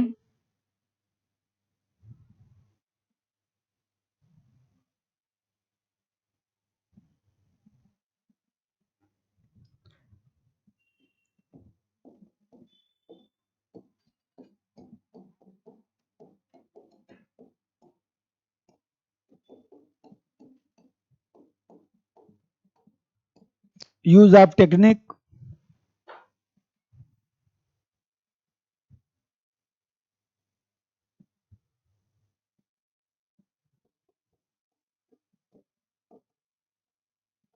यूज ऑफ टेक्निक, तकनीक का प्रयोग। यह 8वीं विशेषता है। 60 नोट्स आएगा केवल हेडिंग लिख दीजिएगा, 250 वर्ड में आएगा तो 2-2 लाइन व्याख्या लिख दीजिएगा। यूज ऑफ टेक्निक का मतलब है कि व्यवहारवादी, ये कहते हैं व्यवहारवादी किससे प्रभावित हैं? साइंस से, प्राकृतिक विज्ञान से, फिजिक्स से, केमिस्ट्री से, यही तो प्राकृतिक विज्ञान है। तो जैसे फिजिक्स केमिस्ट्री में, बायोलॉजी में सब तकनीक का प्रयोग होता है, इसी तरह से लोग कहते हैं कि व्यवहारवादी उपागम मानता है कि अध्ययन की सत्यता के लिए जो है प्राकृतिक विज्ञान की तरह हम लोग भी जो है कुछ विज्ञान तकनीक का इजाद करेंगे, और इस तरह से देखा जाए तो घटना का अध्ययन करके सत्यापन के लिए हम लोग भी तकनीक का प्रयोग करेंगे। 2 लाइन लिख दीजिए। विचारकों का मानना है कि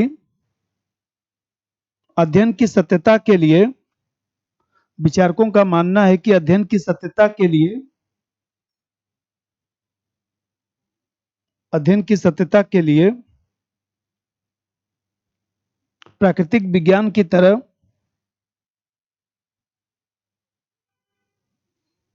प्राकृतिक विज्ञान की तरह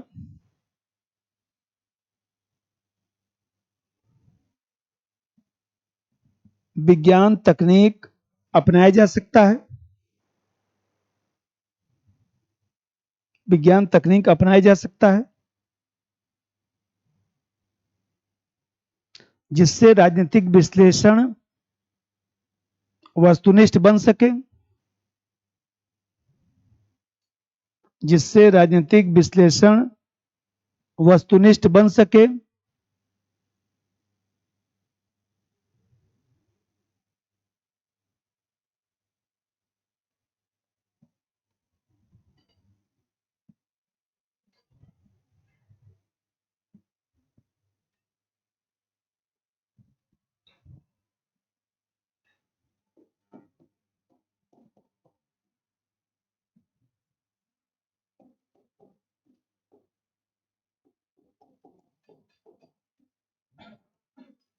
क्वांटिफिकेशन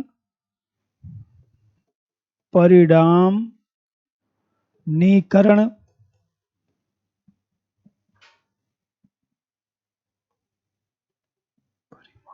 परिमाण, सॉरी सॉरी सॉरी, परिमाण, परिमाणनीकरण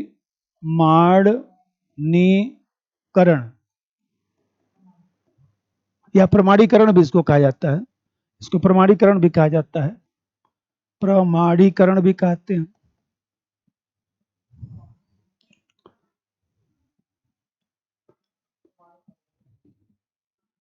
परिमाणीकरण भी कहा जा सकता है, क्योंकि क्वांटिफिकेशन का हिंदी जो है ये भी बनेगा, गूगल पे देखेंगे तो यही लिखा होगा, परिमाणीकरण।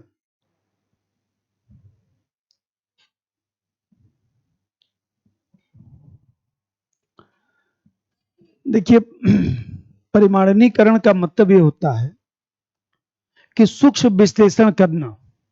क्वांटिफिकेशन, क्वांटिफिकेशन का मतलब कि किसी चीज का सूक्ष्म विश्लेषण करना, बार बार जो है चीजों को देखना। ये बताइए, मैथ में एक फार्मूला बन जाता है, समझदार व्यक्ति क्या करता है, उसी फार्मूले पर 10 क्वेश्चन लगाएगा पहले, कि सिंपल प्रोबेबिलिटी, कॉम्प्लेक्स प्रोबेबिलिटी समझ लिया, उसके बाद लगाएगा कि 4 सिक्का जो है, 4 तरह का सिक्का है, 5 सिक्का डाला गया, 2 लाल निकला, 3 सिक्का डाला गया, 1 काला निकला। इस तरह से अपना करके 15-20 तरह का क्वेश्चन बना लेगा, वैसे ही आएगा एग्जाम में, बना देगा, काम खत्म। उसको बोलते हैं क्वांटिफिकेशन, बार बार चीजों का अध्ययन करना। पीटी में एक किताब को 10 बार पढ़ा जाता है, पीटी पास करने के लिए 10 किताब को एक बार नहीं। एक किताब का मतलब अपना कॉपी बना लीजिए, उसमें सब फैक्ट लिख दीजिए और उसको 10 बार पढ़िए। अब बार बार क्वेश्चन प्रैक्टिस करिए, पीटी कभी नहीं रुकेगा, क्योंकि वहां कंफ्यूजन नहीं होना चाहिए। वहां कंफ्यूजन शुरू हुआ तो खत्म हो गया कहानी। अब पीटी में सबसे बड़ा, आप लोग पीटी दिए होंगे जो लोग, सबसे बड़ी समस्या क्या आती है, ये 4 आंसर है, 4 आंसर में 2 आंसर तो काट दिए, 2 में भयंकर कंफ्यूजन शुरू होता है। अब इसमें क्या सही है, और अंततः वो गलत हो जाता है। तो कभी आपने विचार नहीं किया कि ऐसा हुआ क्यों? क्योंकि हमको जो ज्ञान था वो ठीक तो था, लेकिन परफेक्ट ज्ञान नहीं था। इतना भयंकर हम प्रैक्टिस नहीं किए थे कि देखते समझ जाते कि ये इतना सही है और ये इतना सही है, इसका मतलब ये ज्यादा सही है, यही आंसर होगा। यूपीएससी में सही या गलत का टिक नहीं लगाया जाता, ज्यादा सही है, ज्यादा ज्यादा सही कौन सा है। जैसे पूछेगा कौन गलत है, तो मालूम है 3 गलत दिखाई देगा, सबसे ज्यादा कौन गलत है ये पकड़ना है। तभी तो एसएससी से अलग होता है, और तभी एसएससी पढ़ाने वाले जो लोग हैं वो यूपीएससी में नहीं पढ़ा सकते, नहीं पढ़ा सकते। बच्चा इकट्ठा कर लीजिए, पढ़ा नहीं सकते, क्योंकि इसमें एनालिसिस चाहिए और उसमें फैक्चुअल चाहिए। तो दोनों में जमीन आसमान का अंतर है ना, तरीका में ही अंतर हो गया। तो आप देख रहे हैं क्वांटिफिकेशन में 2 लाइन लिख दीजिए। एसएससी बैंक का पढ़ाई अलग तरीके से होता है। आप देख रहे हैं, तो हम लोग पढ़ रहे हैं, हम लोग देखिए विश्लेषण कर रहे हैं, मैं धीरे धीरे कहानी वानी समझा समझा के आपको सेट कर रहा हूं। मान लीजिए एग्जाम में कुछ नहीं होगा, ये सब भूल गए, ये गायब होगा, अभी सैटरडे को आएंगे तो ये सब उड़ जाएगा, कोई टेंशन लेने की जरूरत नहीं है। जो समझे हैं उसी को अपना बना बना के 1 2 3 4 लिखिए, कोई दिक्कत थोड़ा ना है, उससे कोई बहुत ज्यादा फर्क थोड़ा पड़ना। 10 नंबर का क्वेश्चन है, एकदम एक्यूरेट लिख देंगे तो 7 नंबर मिल जाएगा, अब बना बना के समझ के लिख देंगे तो 6 नंबर मिल जाएगा, 5.5 मिल जाएगा, 5 मिल जाएगा, इतना ही फर्क होता है। लेकिन नहीं समझे रहेंगे तो कुछ भी नहीं लिख पाएंगे आप। 2 लाइन लिखिए।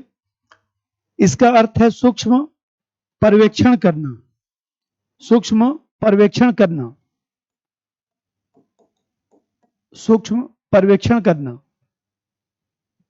तथा बार बार प्रयोग करके, तथा बार बार प्रयोग करके सिद्धांत और तथ्य को जोड़ने का प्रयास करना, बार बार प्रयोग करके सिद्धांत और तथ्य को जोड़ने का प्रयास करना, जिससे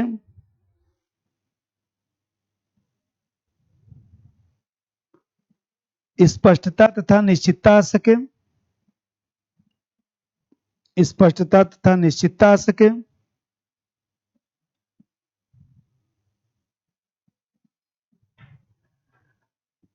स्पष्टता तथा निश्चितता आ सके,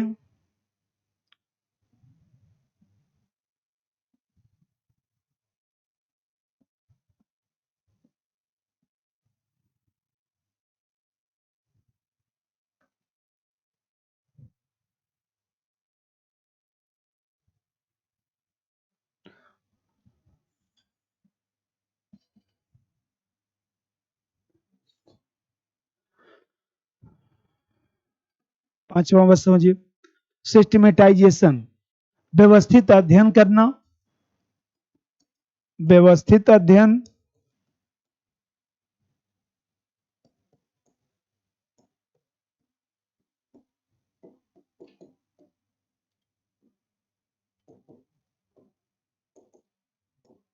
सिस्टमेटाइजेशन,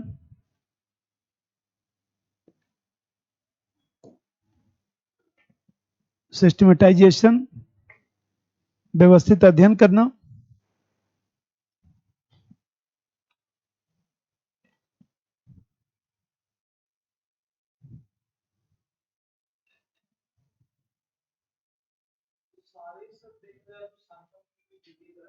ये है ही सांख्य विधि। मैं तो बोला कि साइंस में यही पद्धति होता है, तभी तो अभी पढ़ाने के बाद आपको बोलूंगा कि अभी सिखाऊंगा कि कुछ सब भूल गए तब कैसे लिखना है ही है एकदम भाई। हम कहते हैं कि एक बार, दो बार, तीन बार, 10 बार एक ही तरह का जो है वह रेगुलरिटी हो रहा है, तो इसका मतलब कि उस व्यक्ति का ये विशेषता है। हाँ, और उन्हीं विशेषताओं के आधार पर हम सिद्धांत बनाएंगे, उन्हीं विशेषताओं के आधार पर सिद्धांत बनाएंगे। और ये सिस्टमेटाइजेशन का मतलब है, व्यवस्थित अध्ययन का मतलब है कि जैसे मान लीजिए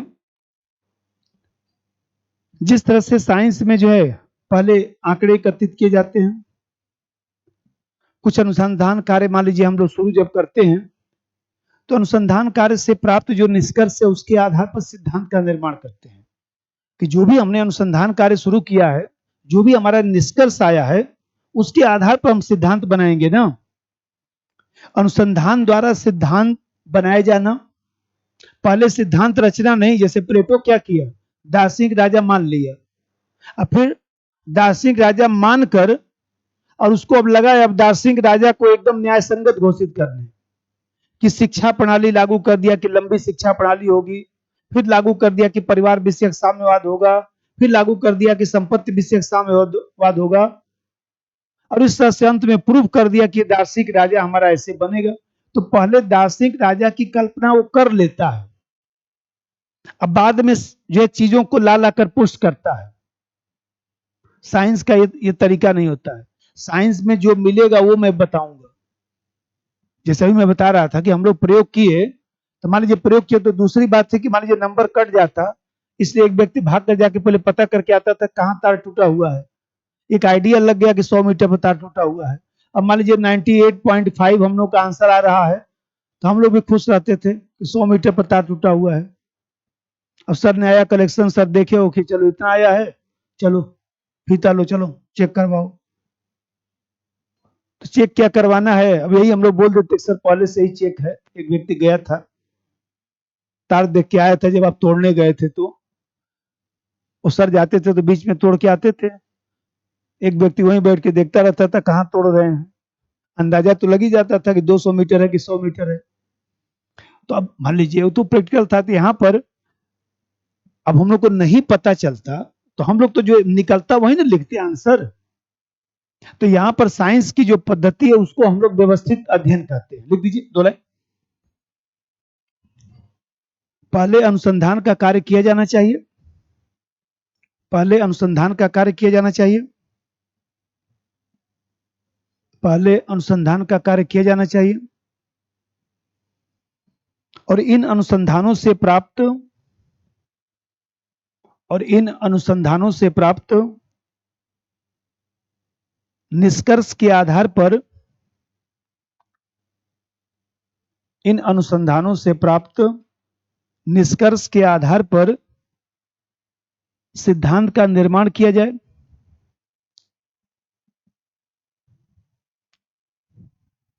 सिद्धांत का निर्माण किया जाए।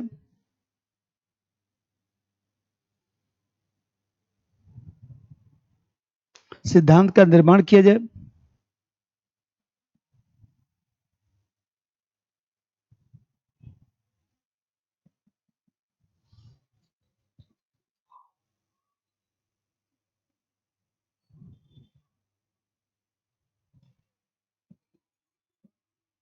सिद्धांत का निर्माण किया जाए, सिंपल कर दीजिए। अर्थात अनुसंधान द्वारा अनुसंधान द्वारा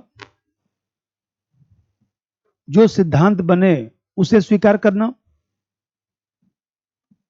अनुसंधान द्वारा जो सिद्धांत बने उसे स्वीकार करना,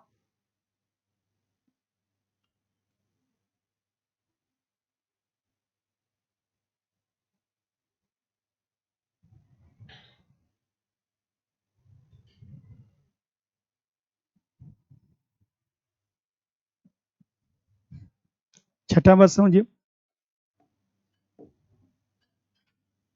वैल्यू फ्री अप्रोच मूल्य तटस्थता, मूल्य तटस्थ,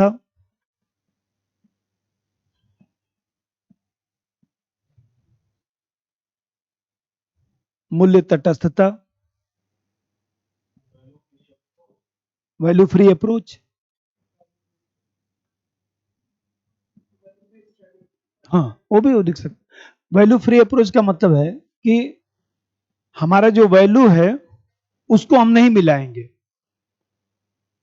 जो निकलेगा वही हम लिखेंगे।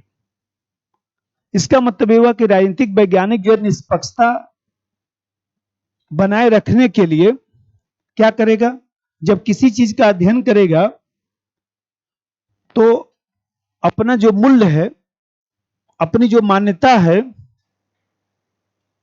उसको उसमें नहीं मिलाएगा, जिससे यथार्थ निष्कर्ष निकल सके। मान जब आपके पिताजी का फोन आया हमारे पास, अब पिताजी फोन करके पूछे कि बताइए हमारा बच्चा कैसे पढ़ रहा है, हम एकदम स्पष्ट रूप से बताएंगे देखिए बच्चा जो है आपका टेस्ट नहीं देता है, पहला चीज, बच्चा बीच बीच में क्लास में गायब भी रहता है, इसको बोलेंगे वैल्यू फ्री अप्रोच। कि हम एकदम देखिए रिजिड होके जो बात सही है वो बात बता रहे हैं कि बच्चा आपका टेस्ट नहीं दे रहा है, 4 टेस्ट महीने में लिया था जिसमें से एक बच्चा टेस्ट दिया, 3 टेस्ट नहीं दिया, 20 क्लास हुआ था महीने में, इसमें से 10 दिन बच्चा आया, 10 दिन नहीं आया है, अभी मैं व्हाट्सएप पर भेज रहा हूं किस किस दिन बच्चा आया है। हमने अपना मूल्य नहीं ना मिलाया, इसको बोलेंगे वैल्यू फ्री अप्रोच। और जब हम उसमें घुमा फिरा के बताएंगे नहीं बच्चा ठीक है, कोई दिक्कत की बात नहीं है, लगा हुआ है बच्चा, लिखिए उसमें कि राजनीतिक वैज्ञानिकों को निष्पक्ष व्यवहार करना चाहिए, राजनीतिक वैज्ञानिकों को निष्पक्ष व्यवहार करना चाहिए, अर्थात अध्ययन के दौरान, अर्थात अध्ययन के दौरान, अर्थात अध्ययन के दौरान अपने मूल्यों एवं मान्यताओं को अलग रखना चाहिए, मूल्यों एवं मान्यताओं को अलग रखना चाहिए,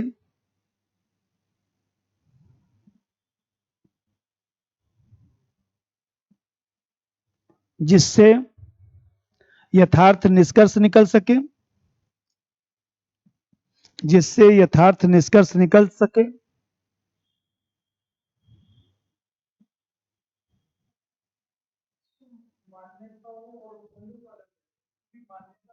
मान्यता का मतलब हम ये बताइए इसका हम अध्ययन कर रहे हैं,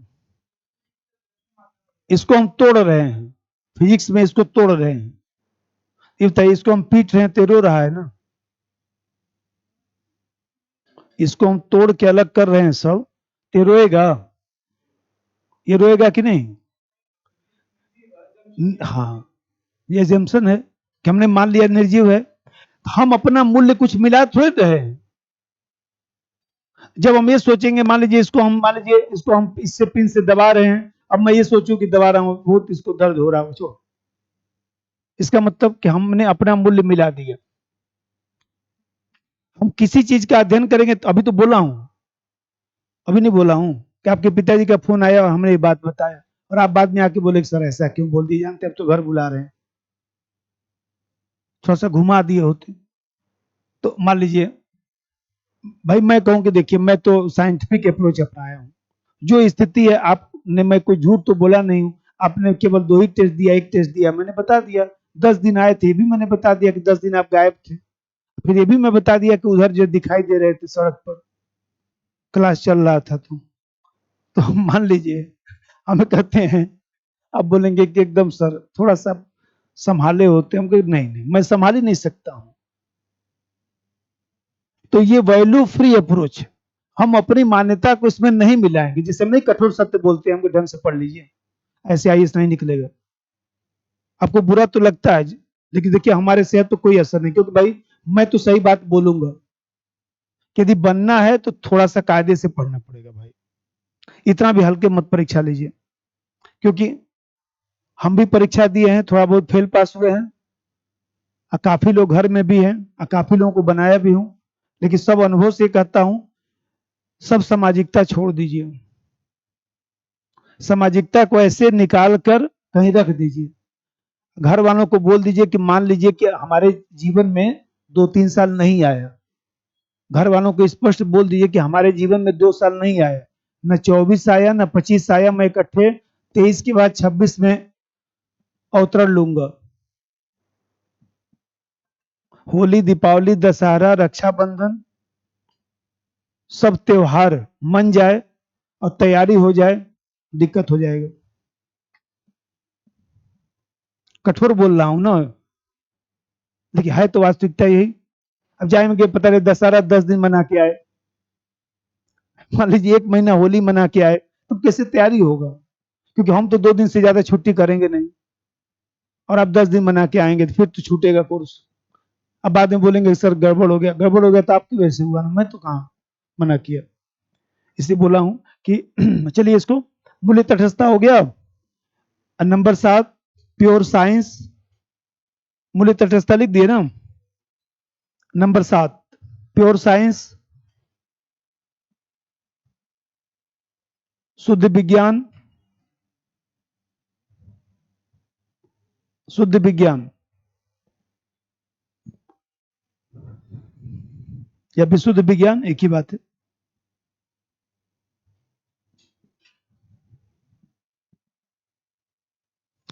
ये लोग जो है राजनीति विज्ञान को शुद्ध विज्ञान बनाना चाहते हैं। इसका मतलब राजनीति को शुद्ध विज्ञान के रूप में देखने का प्रयास कर रहे हैं, और ऐसा अनुभविक सिद्धांत बनाना चाहते हैं जिससे जो है राजनीतिक सामाजिक समस्याओं का निदान जो है एकदम जो है निश्चितता के आधार पर लोग कर सके।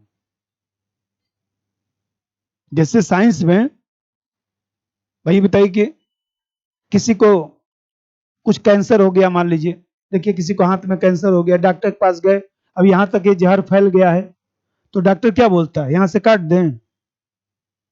तो समझदार व्यक्ति क्या बोलता है, कब काटेंगे? बोले ये तो फैल रहा है, अब जितना जल्दी कटवाएंगे उतना सही रहेगा, काटिए आज ही खत्म करिए, क्योंकि यहां से यहां चला गया तो मर ही जाऊंगा, उससे अच्छा यहीं से काट दीजिए, खत्म करिए, यही सांस से लिखने का प्रैक्टिस करूंगा। समझदारी तो यही ना है, इसको साइंस कहा जाएगा, प्योर साइंस। मैं नहीं कह रहा हूं, ये लोग कह रहे, तभी तो आलोचना करूंगा। अब आप लोगों को आलोचना समझ आ रहा है, व्यवहारवाद की आलोचना दिमाग में आना शुरू हो गया ना, कि राजनीति विज्ञान में ऐसे कैसे हो सकता है कि किसी आदमी का इनका अध्ययन करेंगे, और मान लीजिए ये कोई पत्थर थोड़े ना है, जिसे मैं अभी बता रहा था कि इनको ऐसे तोड़ दिया तो रो नहीं रहा है। हम किसी व्यक्ति का अध्ययन करेंगे तो व्यक्ति तो जो अध्ययन करते समय क्या है, वो तो व्यक्ति है ना, उसको तो कोई कष्ट होगा ना, कोई पत्थर घड़ी थोड़े ना है। इसलिए बोला कि यदि सिद्धांत अच्छा से पढ़ेंगे तो समस्या तुरंत उसी से निकल जाएगा। लिख दीजिए तो राजनीति को शुद्ध विज्ञान के रूप में, विज्ञान, हाँ एकदम इन्हीं सब चीजों के कारण कहा गया, राजनीति को शुद्ध विज्ञान, राजनीति को शुद्ध विज्ञान बनाना चाहते हैं, राजनीति को शुद्ध विज्ञान बनाना चाहते हैं, और ऐसी क्रियाविधि का प्रयोग करना चाहते हैं, और ऐसी क्रियाविधि का प्रयोग करना चाहते हैं, ऐसी क्रियाविधि का प्रयोग करना चाहते हैं जिससे राजनीति विज्ञान, जिससे राजनीति विज्ञान अपने युग की राजनीतिक सामाजिक समस्याओं का समाधान कर सके, अपने युग की राजनीतिक सामाजिक समस्याओं का समाधान कर सके।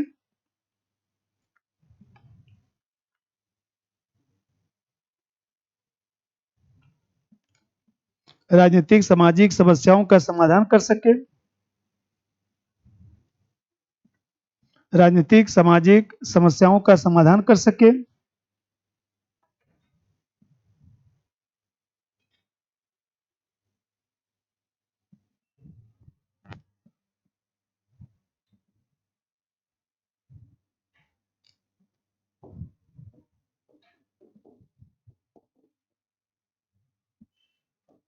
इंटीग्रेशन एकीकरण। इंटीग्रेशन एकीकरण।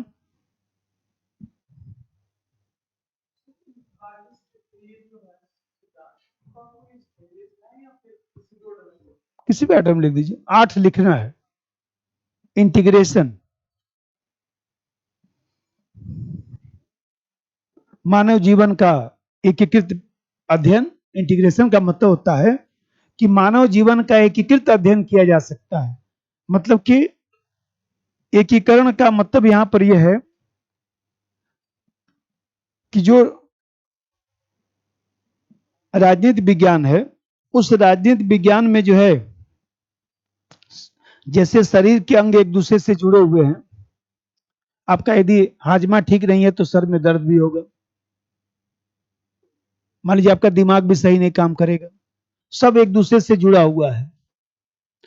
तो उसी तरह से राजनीति विज्ञान में भी जो है समेकित अध्ययन किया जा सकता है। सभी पहलुओं की जानकारी जो है लेकर एक दूसरे से उसको जोड़कर, जैसे मान लीजिए किसी देश में असमानता बढ़ रही है तो उस देश में क्रांति की संभावना कम हो रही है, बढ़ रही है।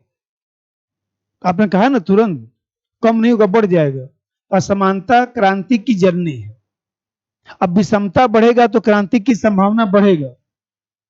जिस देश में मान लीजिए समानता है, जिस देश में स्वतंत्रता है, जिस देश में न्याय है, सामाजिक न्याय है, सभी लोग खुशहाल हैं, उस देश में लोकतंत्र मजबूत होगा, उस देश का अस्तित्व सुरक्षित होगा। तो जैसे हम लोग बोल रहे हैं तो सब एक दूसरे से जुड़ा हुआ है ना, कि किसी देश में यदि समानता स्वतंत्रता को हम बढ़ावा देंगे तब हमारा लोकतंत्र मजबूत होगा। लिख दीजिए। राजनीति विज्ञान में अंतर संबंधित, राजनीति विज्ञान में अंतर संबंधित आब्लिक अंतर अनुशासनात्मक, इंटर डिसिप्लिनरी अप्रोच, अंतर अनुशासनात्मक अध्ययन किया जा सकता है। अंतर अनुशासनात्मक अध्ययन किया जा सकता है। अंतर अनुशासनात्मक अध्ययन किया जा सकता है।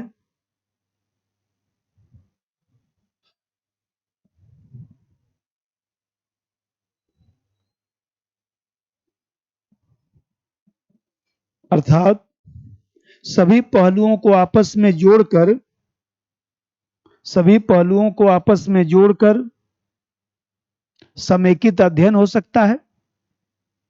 समेकित अध्ययन हो सकता है।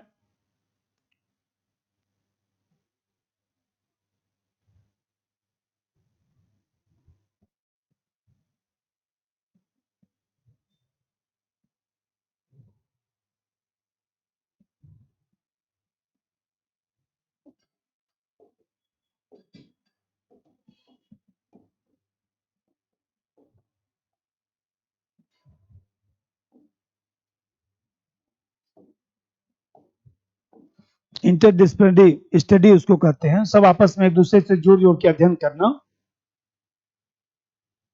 साइंस में नहीं होता, एक दूसरे से जोड़कर अध्ययन किया जाता है। अच्छा बताइए, हाँ को रिलेशन, कि जैसे मान लीजिए कोई मैथ का हमने क्वेश्चन दे दिया, यहाँ आंसर 1 3, मान लीजिए 1 3 7 5 7, इसमें से एक टिक लगाना है।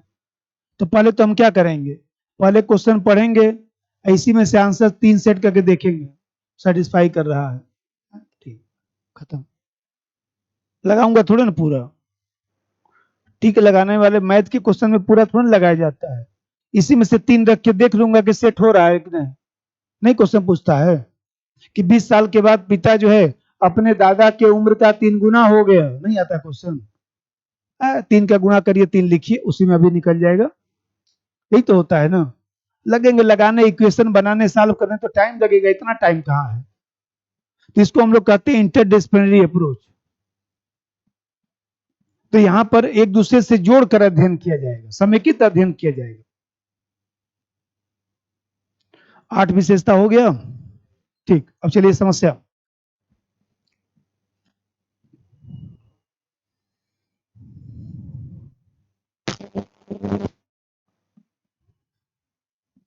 अब जरा देखिए, सबसे बड़ी समस्या जो अभी आप लोग टोका टिप्पणी कर रहे थे कि राजनीति विज्ञान के जो तथ्य हैं वो प्राकृतिक विज्ञान की तरह नहीं होते हैं। अभी जिसमें बताया, ये बेचारा कहाँ कुछ बोल रहा है। हम लोग मनुष्य का अध्ययन करेंगे ना, किसी घटना का अध्ययन करेंगे ना। ये बताइए, रूस यूक्रेन पर आक्रमण किया, उसके 10 कारण है ना, एक कारण तो है नहीं। रूस यूक्रेन पर आक्रमण किया, केवल एक कारण नहीं, आर्थिक कारण, सामाजिक भी है, राजनीतिक भी है, वैश्विक परिस्थिति भी है, आर्थिक भी है, बहुत सारा कारण है। अब कुछ ऐसा भी कारण होगा जो हम लोगों को नहीं पता चला। तो राजनीति विज्ञान की जो विषय वस्तु होती है वो बहुत जटिल होती है, बहुत परिवर्तनशील होती है। यूक्रेन के पास परमाणु बम था, याद है। यूक्रेन के पास परमाणु बम था, बेलारूस के पास भी परमाणु बम था। जब सोवियत संघ का विघटन हुआ 1990 में, तो सोवियत संघ ने सबसे पहले अमेरिका से कहा कि यूक्रेन और बेलारूस के पास हमारा परमाणु बम रखा हुआ है, सबसे पहले इनको एनपीटी पर हस्ताक्षर कराओ, इनसे परमाणु बम लेकर हमको दो। यही यूक्रेन की गलती थी। यूक्रेन को उस समय अड़ जाना चाहिए था उत्तरी कोरिया की तरह, कि ट्रंप साहब जब सिंगापुर में किम जोंग उन और ट्रंप साहब का जब हुआ था मिलन, याद है ना, 2 बार किम जोंग उन ने कह दिया परमाणु बम नष्ट नहीं करूंगा, बाकी जो संधि समझौता करना हो करवा लीजिए, क्योंकि यही परमाणु बम उत्तरी कोरिया के अस्तित्व को सुरक्षित कर सकता है। यही काम यूक्रेन ने यदि कर दिया होता, आज रूस आक्रमण कर पाता? नहीं। देखिए उत्तरी कोरिया पर कहां कोई आक्रमण कर पाता है, नहीं। तो राजनीति विज्ञान की परिस्थितियां बहुत जटिल है। उस समय अब जो यूक्रेन के राष्ट्रपति थे वो क्या सोचे, क्या विचार किए।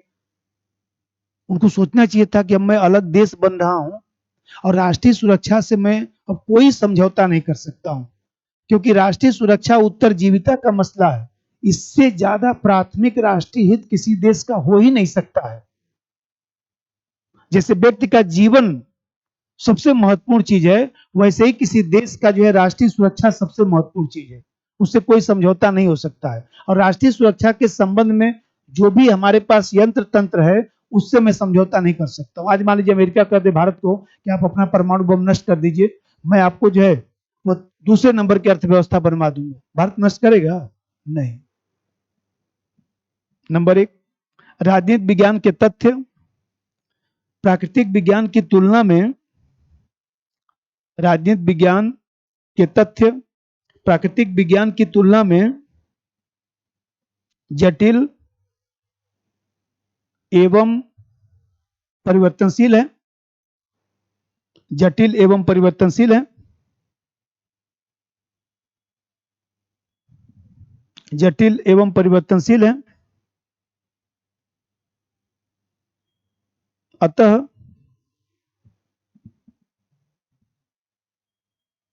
अतः राजनीति विज्ञान को पूर्णतः प्राकृतिक विज्ञान की तरह अध्ययन नहीं किया जा सकता।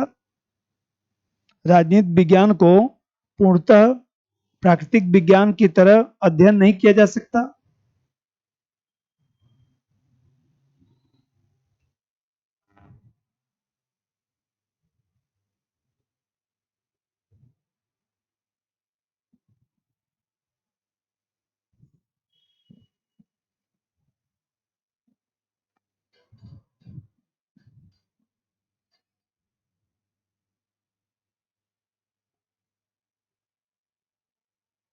जैसे रूस यूक्रेन युद्ध का अध्ययन, जैसे रूस यूक्रेन युद्ध का अध्ययन। दूसरा बात समझिए, अभी जो मैं बता रहा था मूल्य तटस्थता, मूल्य तटस्थता, तो मूल्य तटस्थता भी नहीं हो सकता। क्योंकि बताइए, आपके पिताजी का फोन आएगा तो मैं थोड़ा सा नॉर्मल ही बोलूंगा, क्योंकि हो सकता है कि पता चले कि मैं सही सही बात बता दिया, अब पिताजी आपको बुला लिए, तो पहले तो मैं आपको समझाऊंगा ना कि पिताजी के फोन आया था, मैं इस बार तो संभाल लिया हूं, लेकिन आगे मैं अब नहीं संभालूंगा, आगे मैं नहीं संभालूंगा। पहली बार में तो क्षम्य है, लेकिन अब नहीं, अब तो मैं सही से बात बताऊंगा। तो यहां पर ही बताइए, हम कहीं ना कहीं आपसे जो लगाव था उसके कारण मैंने ऐसा कर दिया ना, तो यहां पर मूल्य तटस्थता पूर्णतः लागू होगा? नहीं लागू होगा। नंबर दो, राजनीति विज्ञान में पूर्णतः मूल्य तटस्थता संभव नहीं है। राजनीति विज्ञान में पूर्णतः मूल्य तटस्थता संभव नहीं है, क्योंकि शोधकर्ता जब सामाजिक विषय, शोधकर्ता जब सामाजिक विषय पर शोध करता है तो वह अपने मूल्य अपने मूल्य से प्रभावित हो जाता है।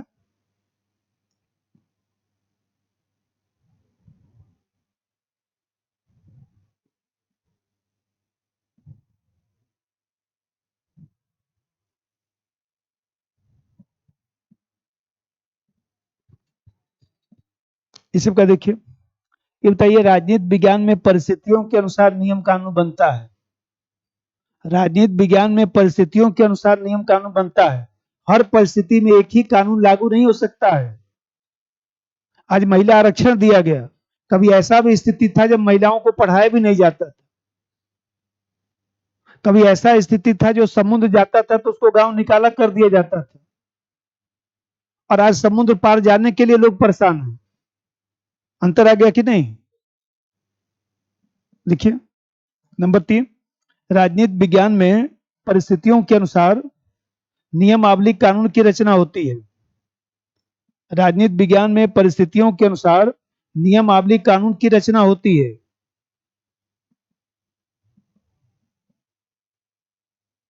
हर परिस्थिति में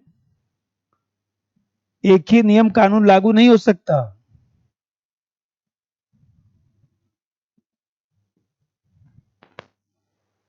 एक ही परिस्थिति में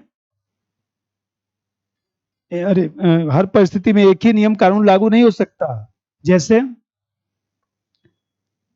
कभी महिलाओं को शिक्षा नहीं दिया जाता था, आज आरक्षण दिया गया है।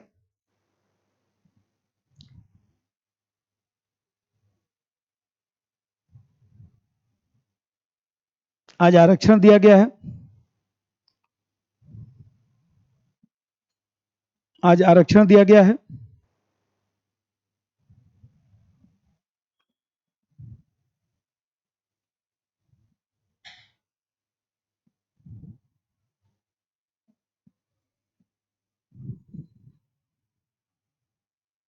देखिए, आज ये लोग मानव को कह रहे थे कि मानव का अध्ययन कर लेंगे, मानव का अध्ययन करके कुछ नियमितता का पता लगा लेंगे, फिर भविष्यवाणी कर देंगे, यही तो कह रहे हैं ना। ये बताइए, मानव की संकल्प स्वतंत्रता का क्या होगा? आप ऐसा नहीं कह सकते मानव के बारे में कि कोई लापरवाह है, कोई खिलवाड़ी है, तूफानी है, तो वह व्यक्ति जीवन में कुछ कर ही नहीं सकता। ऐसा आप कह नहीं सकते कि कोई व्यक्ति बीए तक कुछ नहीं पढ़ा तो आईएएस नहीं बन सकता, आप ऐसा नहीं कर सकते।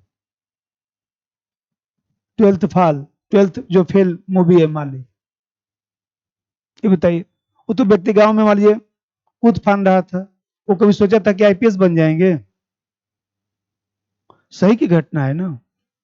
तो बताइए कैसे आप कह सकते हैं कि कोई व्यक्ति जो है वो नहीं पढ़ाई लिखाई किया तो बाद में भी नहीं पढ़ेगा।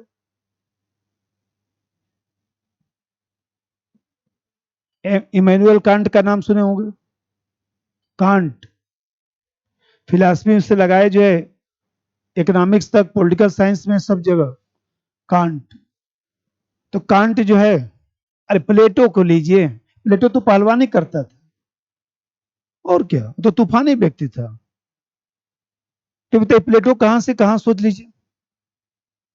तो आप कोई भविष्यवाणी मनुष्य के बारे में कर ही नहीं सकते हैं। रूसो का देख लीजिए, वो तो एकदम ही निकम्मा था। उसको तो घर वाले भी निकाल दिए, उसको तो शहर वाले भी निकाल दिए। अंत में सोचिए रूसो ही प्रत्यक्ष लोकतंत्र का जन्मदाता बन गया। इनइक्वलिटी जिसकी पुस्तक है, और रूसो ने अपनी किताब में लिखा कि रिपब्लिक जो आज तक लिखा गया सबसे सर्वश्रेष्ठ जो शिक्षा का ग्रंथ है। ये बताइए रूसो नहीं होता तो फ्रांसीसी क्रांति होती नहीं होती। वो रूसो बन गया, सोच लीजिए उतना निकम्मा व्यक्ति। तो आप कैसे मनुष्य के बारे में भविष्यवाणी कर सकते हैं। मनुष्य कोई पत्थर थोड़ी ना है कि अध्ययन करके गए 10 दिन बाद आए, अध्ययन करके गए, जैसे पत्थर का अध्ययन करके हम छोड़ के गए यहाँ पर, 10 दिन बाद आके रूम खोले फिर ऐसे ही पड़ा मिलेगा ना। ये तो मनुष्य को अध्ययन करके गए और 10 दिन बाद आएंगे तो उसका व्यवहार बदल जाएगा कि नहीं, बदल जाएगा। लिख दीजिए एक आलोचना हो, मानव के राजनीतिक व्यवहार का, मानव के राजनीतिक व्यवहार का विज्ञान पूर्णतः संभव नहीं है। मानव के राजनीतिक व्यवहार का विज्ञान पूर्णतः संभव नहीं है, क्योंकि मानवीय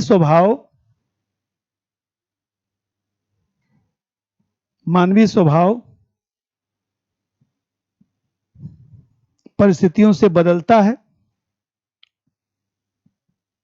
परिस्थितियों से बदलता है।